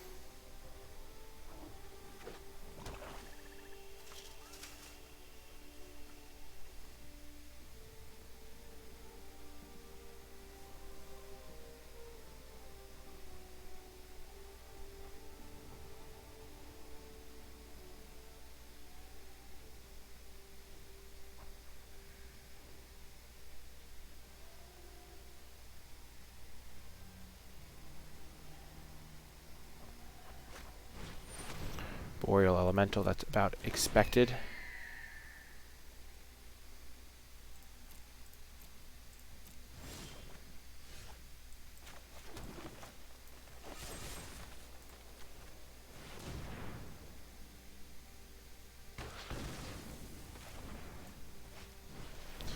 And I think we will just attack with everything here.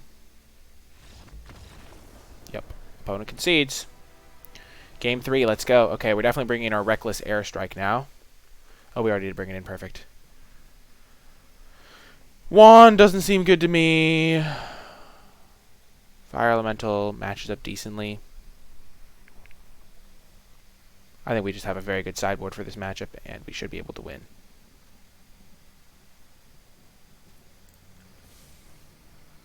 Yarok the Desecrated. Oh my gosh. That pun. Dang, that was so good, Slaying Orphan. For those who do not know, Yarok the Desecrated is the new legendary for 2 black, green, blue that makes all things trigger twice. Oh, that was real good. That was very good. Excellent, excellent work. I'm fully approving of these puns.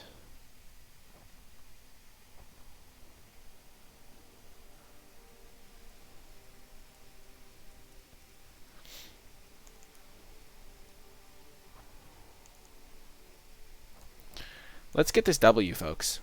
Let's win this one. You've been main decking Plummet, and it's been working out pretty well. Red, black, blue, white all have flyers, and blue-white flyers are strong and commonly drafted. Huh. That is an excellent point, Powder Mains. Welcome to the channel. I don't think I've seen you here before, and maybe I will try main decking Plummet for the next round. Those are some excellent points, and it's also good to just experiment with those things, see how they work out, because I've been boarding it in very aggressively. Keeping this one. This is looking like a good hand.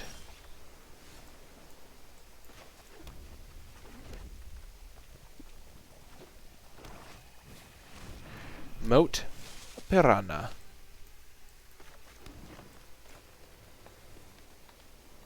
We'll play the Druid. Gives us more options if we draw one of our ramp cards.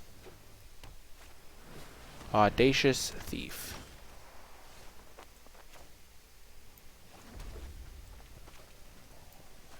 We're actually just going to kill the Thief right now.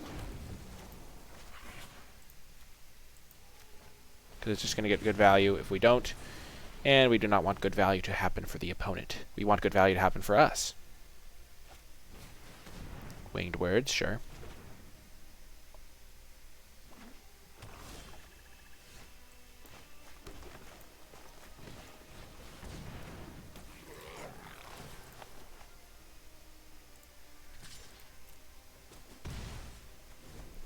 Predator could be good.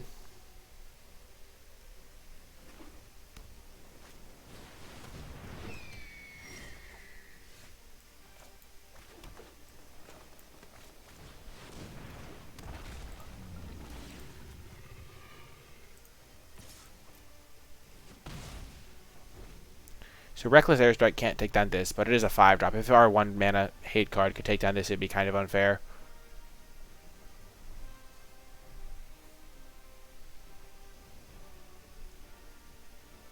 But it can take down a Metropolis Sprite, which is relevant. Tome-bound Lich.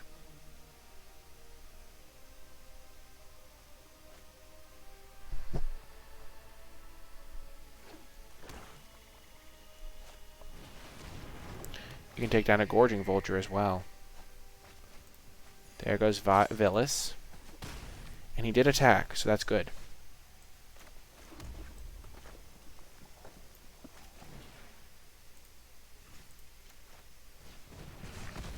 And we will...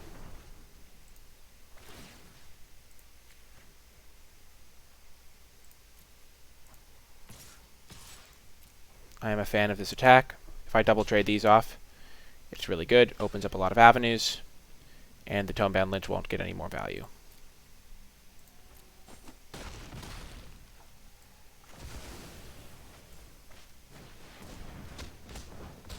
And this thing, it does attack for 5. Unblockable. Though I could give this unblockable and then just attack with this naturally.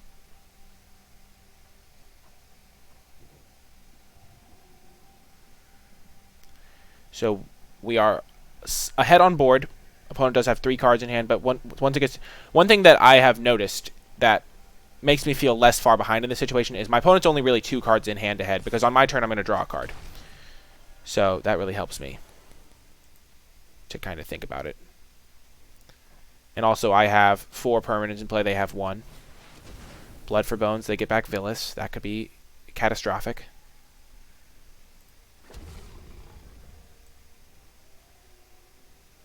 Yeah, that's real bad.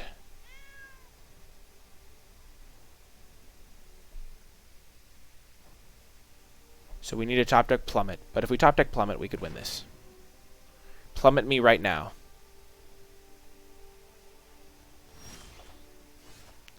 That's not a Plummet. Just going to attack for 3, 4, 5. They're just going to start killing my stuff. So they are going to draw like a million cards here.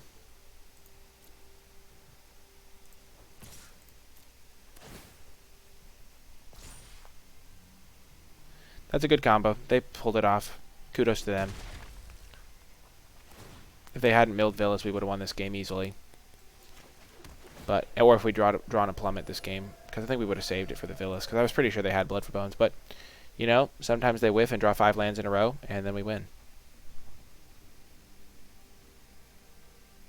And we do need to pressure them, because otherwise Villas just activates and kills us.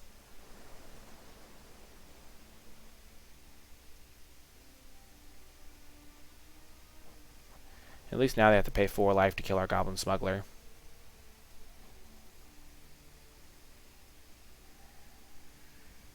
And then a top deck Goblin Smuggler could be good.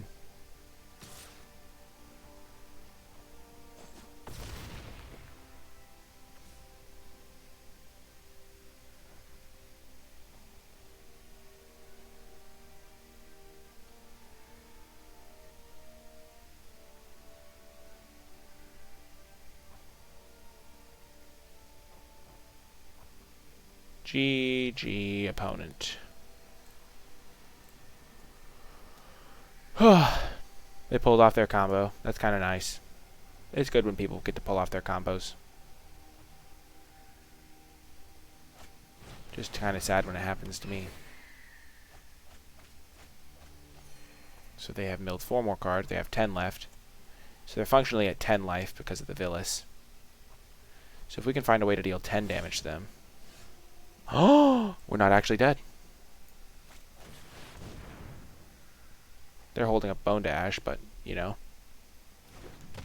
Oh.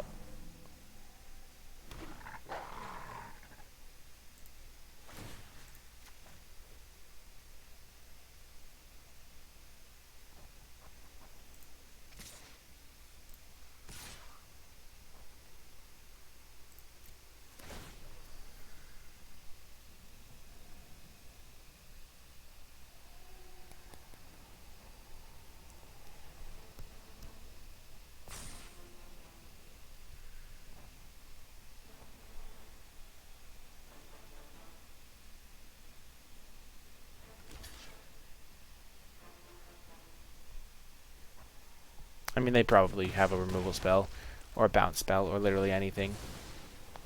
I mean, they are pretty much decked.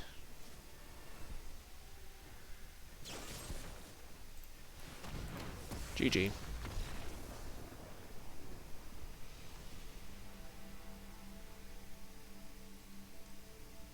Just had to hope they drew really badly. Okay, let's see. Do we want to main deck plummets? Could be worth experimenting with. Let's try main decking one over a fire elemental. That's a pretty low impact card. Not like it's low impact when you cast it, but just kind of not a great card.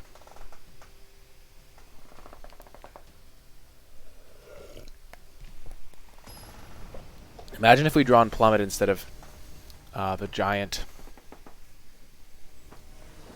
That would have been insane. Well, we'll get to see it. We'll get to see it in action, boys. Woo! First game, first plummet. Let's go. Just want to see blue. Oh, gosh. He's holding me in suspense on whether... Okay.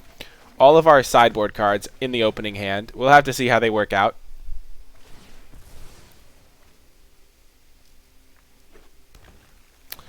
Green is definitely not the color that plays flyers. Green-white. Okay, white has flyers. Don't embarrass us, Plummet. White does have enchantments.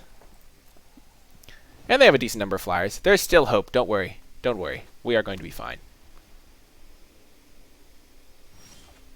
Haha, manifold key.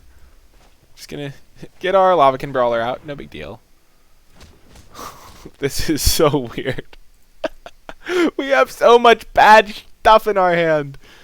Oh my gosh. Manifold Key has not performed, I must say. Though it would have performed that one game if we'd drawn a land. Ooh, black. Maybe they're splashing flyers.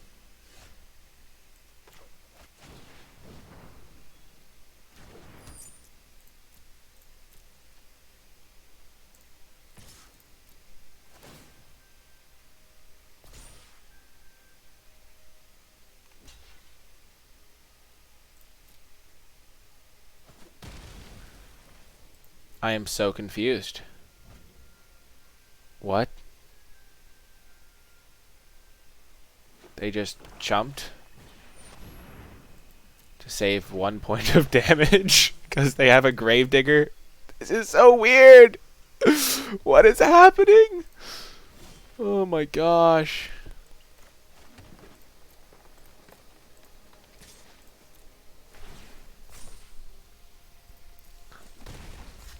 Let's go. Don't embarrass us, Plummet. So far, we're just kind of hoping they play a flyer. But, you know, they could totally do it. Yes! Oh! Oh, destroy it. In the main deck. In the main deck.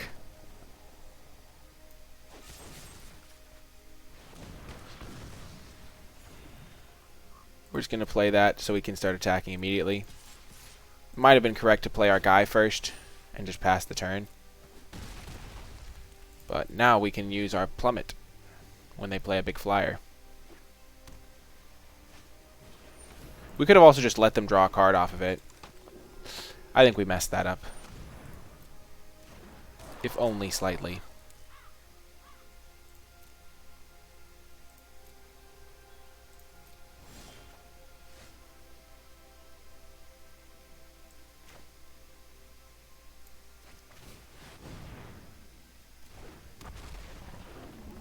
No attacks here. We don't have any great ones. But next turn we can use Manifold Key and Goblin Smuggler to get in for a lot. We'll get in for 9. No. Not cool, bro. That hurt my soul.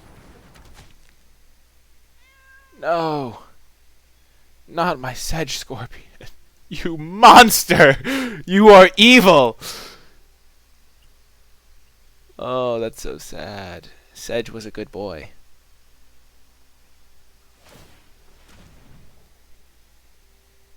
You know, Daybreak Chaplain for a Sedge Scorpion is probably a fine trade. We're just going to say it. On this board, it actually is probably fine. Yes! We did it! Oh, man. This is so silly.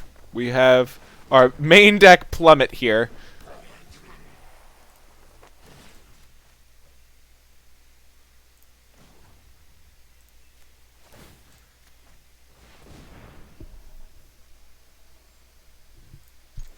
Get dominated, opponent.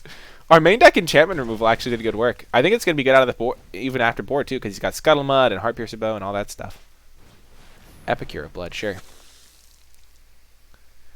Oh, you think you'd rather have a fire elemental than a blank? Oh, that's hilarious. I am enjoying having this plummet in my hand. It has actually given me positive EV. We're going to side it out against this guy. Yeah, let's agree to do that. Oh, we get the value. We get to discard our plummet. Oh, so good. Yes, we would like to get rid of plummet. Anything is better than plummet.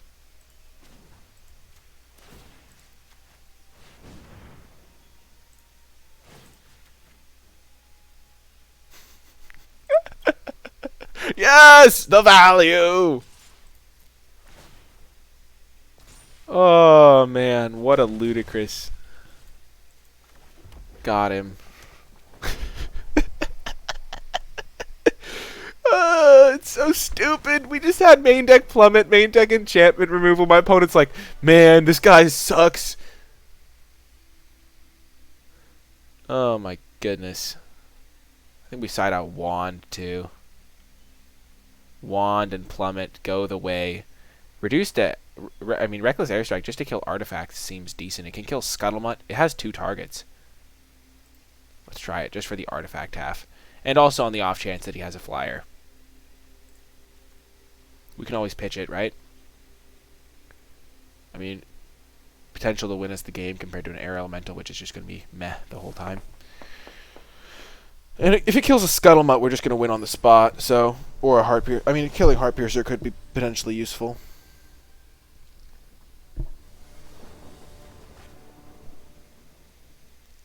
Oh, yes. Opponent is mulliganing. I'm liking our spot, boys.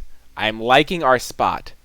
Remember, on Arena, you need to get to 3 wins to break even on gems or whatever. Not that that's my hugest concern. Oh, we drew it. We have drawn our Reckless Airstrike.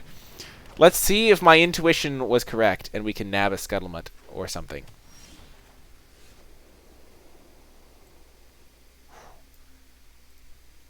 We are going to play our Leafkin Druid here because it gives us the highest odds of playing a turn 3 Lavakin Brawler. Before we had a Lavakin Brawler, this all looked a lot better because we would just play the Smuggler off of the Leafkin Druid and get our tap land into play for free. Boom! I am a genius! I am actually a genius. Holy heck. Yeah, we'll kill that. We sided that in for the 1 of Scuttlemut that we saw. No big deal. We're just super geniuses, but, you know, such is life. Oh, man, I feel so good. That is the reward to the max. Outplayed and outsmarted, opponent. Let's just get this Fire Elemental into play. It's going to be bigger than Lavakin Brawler anyway.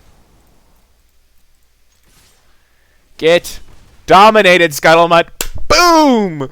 Oh, this is great. And he concedes!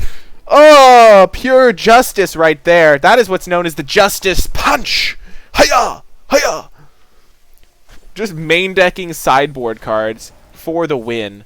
That is what I live for, clearly. Any changes that we would like to make? Nope. Let's just main deck all these sideboard cards. We'll keep the plummet in. For science! Even against the guy that plummet was bad against, we won. So clearly it can't be that bad. For science. Do it for the stream. Brock James. Is that like LeBron James? LeBrock James? We are losing the die roll here, but we have a sideboard card in our hand, so we cannot lose. A green deck is not really the home that we want to face the Retributive Wand against. But, you know, we'll live and let live. Ooh, it's a red-green deck. Maybe red has some nice little things to ping. Might even pull off our ultimate combo. Huh. Perfect draw off the top. Yeah, we could be a bit weak to flyers, true.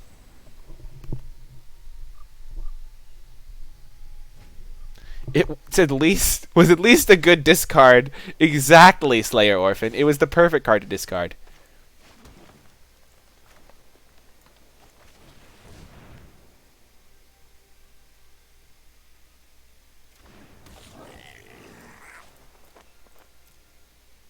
He probably has a shock.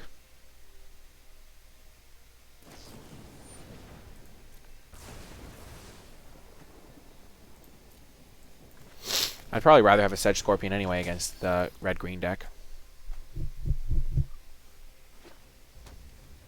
Especially with my Rabbit Bite in hand. Oh my gosh, we have the combo.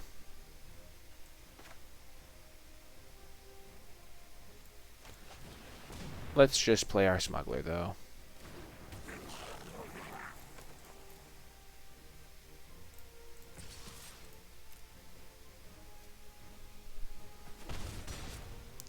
Probably going to kill my Leafkin Druid with a Chandra. Oh, really? Interesting. Gorilla Shaman.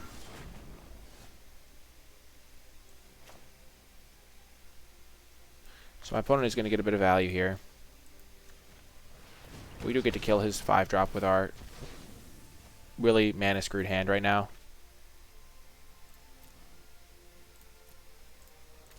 Get a little bit more pressure in. Keep in mind, this is a 5 damage combo. So they're at a functional 9.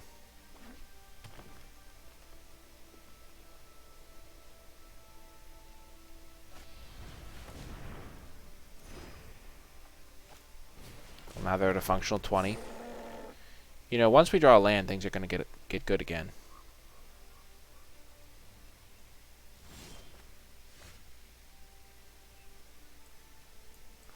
That is just when I want to draw my Plummet against my red-green opponent. We have Keldon Raider to get rid of it, though. Oh, he saw me draw the Plummet, and he's like, ah, this is not going to go well. Oh, man, we are not going to attack. Gonna go back to your cave. We have the Keldon Raider. It's all good. It's part of our strategy.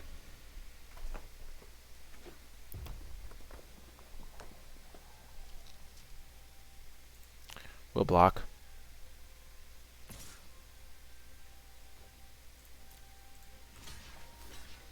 Actually, we're not going to block. We're going to save this for the 5-4 because our 3-5 kind of blanks it.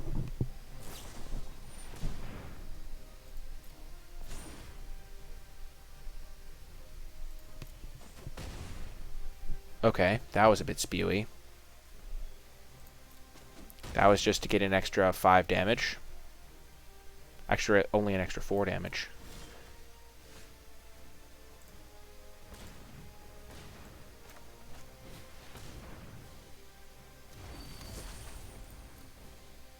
Now we can actually start playing our stuff soon.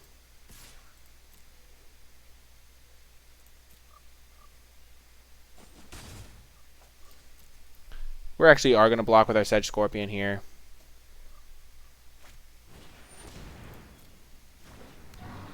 Our Keldon Raider blocks this.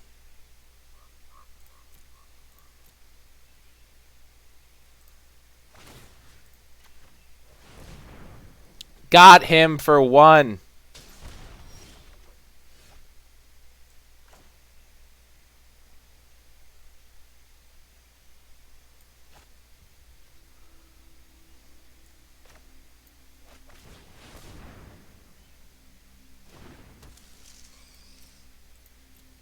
Red has some flyers, like 1 or 2. If we could draw a second mountain, we could play our Keldon Raider to get rid of our Plummet. Sure, Thicket Crasher, I'm fine with that.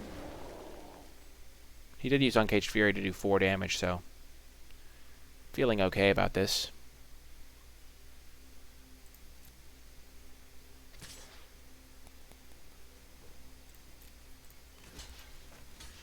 The fact that he already used an Uncaged Fury makes me think he has a second one, but the fact that he didn't use one there makes me think he doesn't.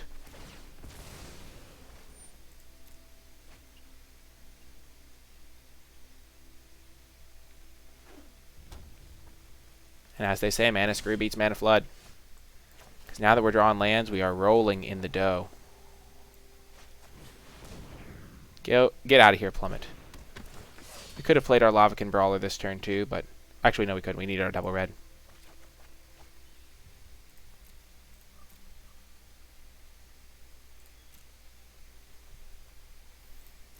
Booyah. We're going to get to ping them again. Oh, I'm so excited. I wonder how many plays Retributive Wand is keeping out.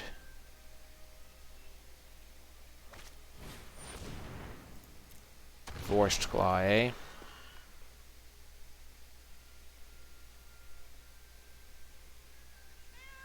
Oh, dear.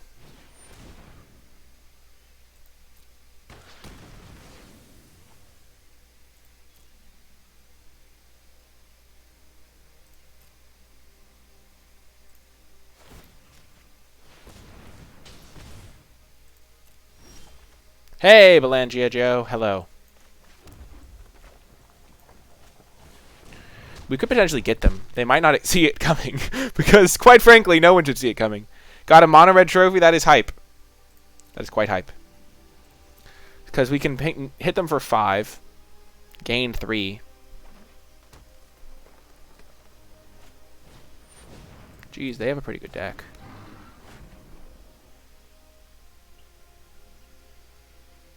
Have I transitioned completely to Arena? Not completely. I just play Arena a lot more than I play other formats in general.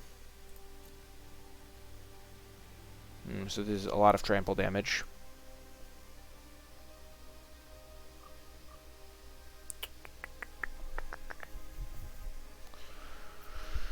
I found that viewers like Arena a lot more. So is there some way to kill them on the crackback here? Probably not. I can natural end my own wand is what I'm thinking about to kill this.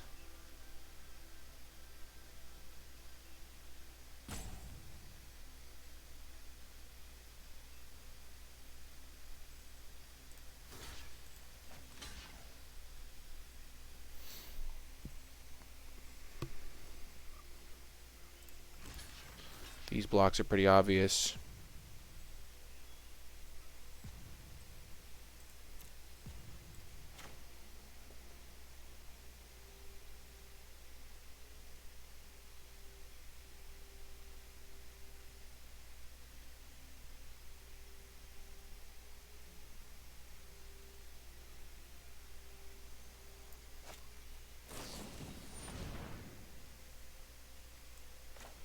Well, that's unfortunate.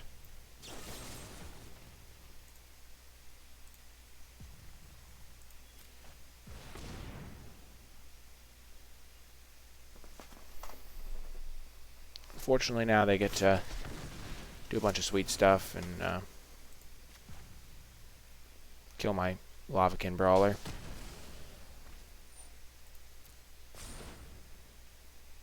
This was not the game for us. Red-green was not what we wanted to face with our configuration.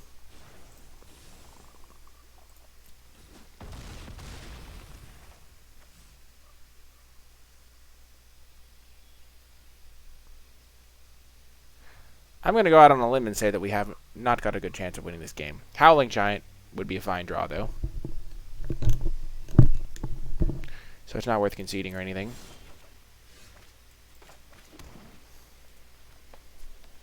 I think Howling Giant's really our only feasible way back into this game.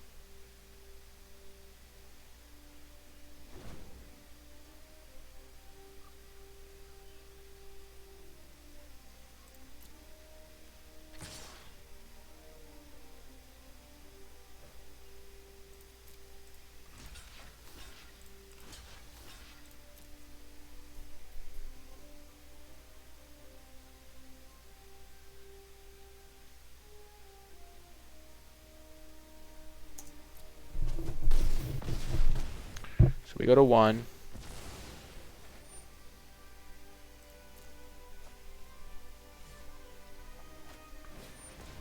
Oh no, Sedge is actually really annoying. Give me Howling Giant. Can't win them all. Okay. Time to make our deck much more lean to prepare for this matchup. And by lean, I mean actually put good cards back in. All experiments aside, let's get rid of that. Let's get rid of the key. Let's get rid of the wand.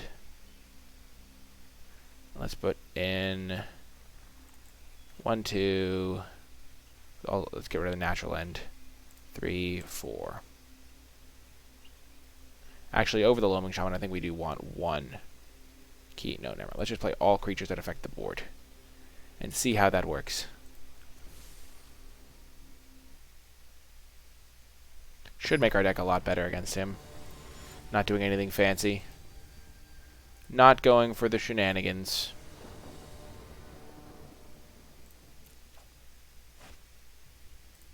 Sure. Solid hand.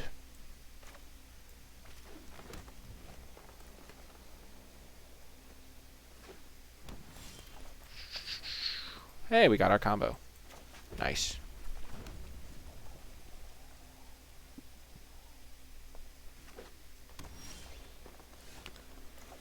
Let's just play Loaming Shaman because it hits a little bit harder. Shuffle your deck. Brock.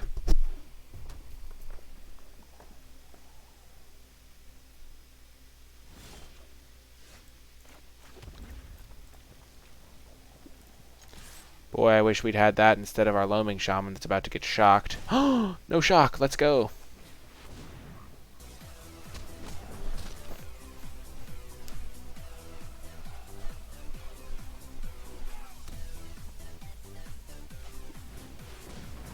Thank you so much, Belangia Joe, for the follow. I really do appreciate it.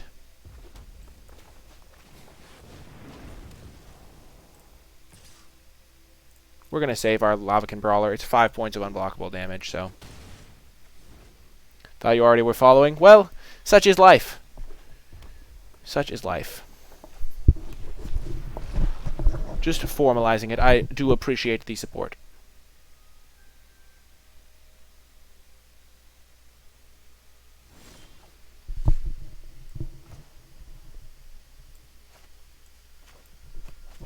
We are going to wait on using our Rabbit Bite here, I think.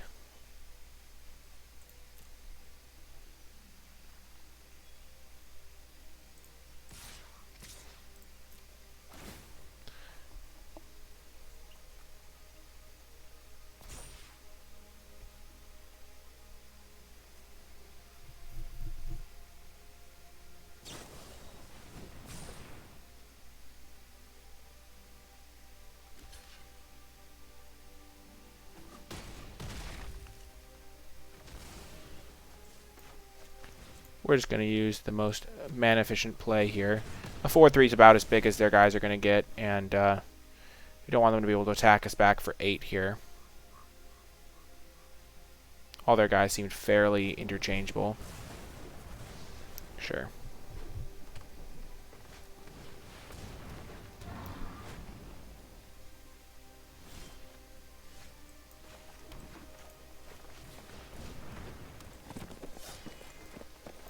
Try following him twice.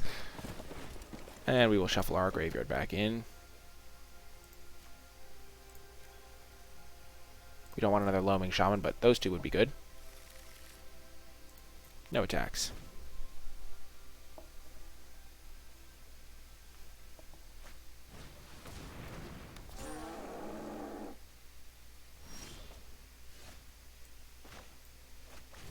We will get our second Lavacan Brawler.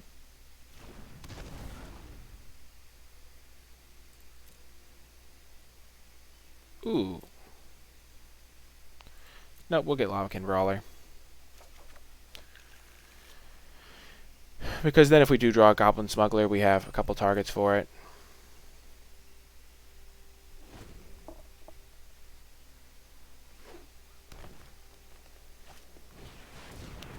Oh.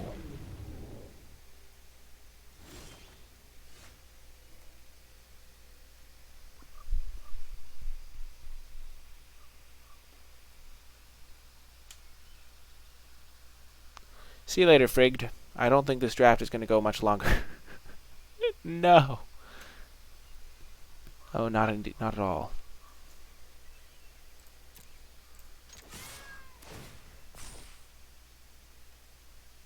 Turns out Maindeck Plummet would have been good after all.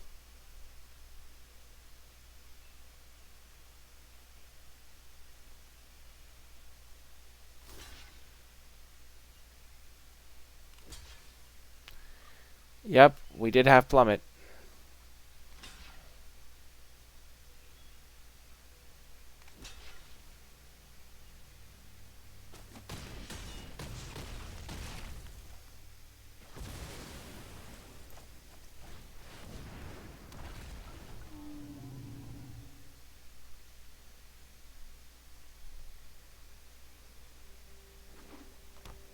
Now if they attack me with Drakaseth, they die. Which is kind of cool.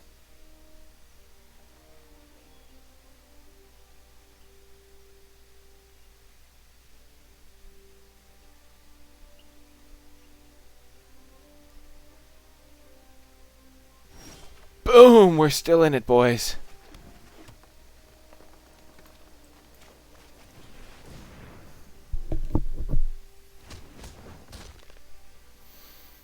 Okay. We needed them to whiff on creatures. Because as soon as Drakaseth attacks, we're like done for. We need a Rabbit Bite. Or our deal 5.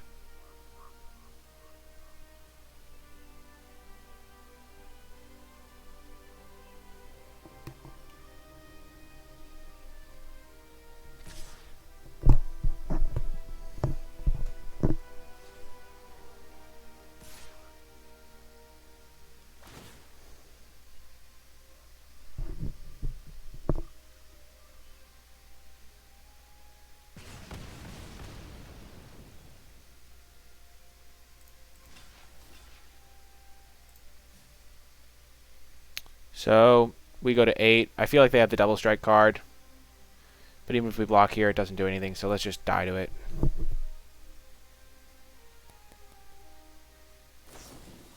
Yeah, because that's 16, and then even if we block here, we still die.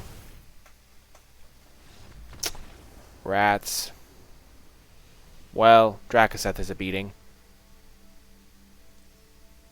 Well, if you did make it all the way till the end of the video, be sure to type hashtag Sideboard in the main deck to let me know you made it all the way to the end of the video. I sincerely hope you did enjoy it. Remember to hit that thumbs up button, subscribe to the channel, leave a comment in the comments section down below. And if you would like to catch all of the action live, check it out at twitch.tv/NicolaiBolas. Also, if you would like to further support the channel, be sure to check out the Patreon. Thank you so much to all the people that support the Patreon at the $10 per month level or more. It's not that much when you really think about it, considering that there's about 30 videos that go out a month. It's like 30 cents a video, so really do appreciate each and every person that supports the Patreon at that level, and all of my other patrons as well. Thank you so much to them. That is going to do it for this video. I hope you enjoyed it, and I'll talk to you next time.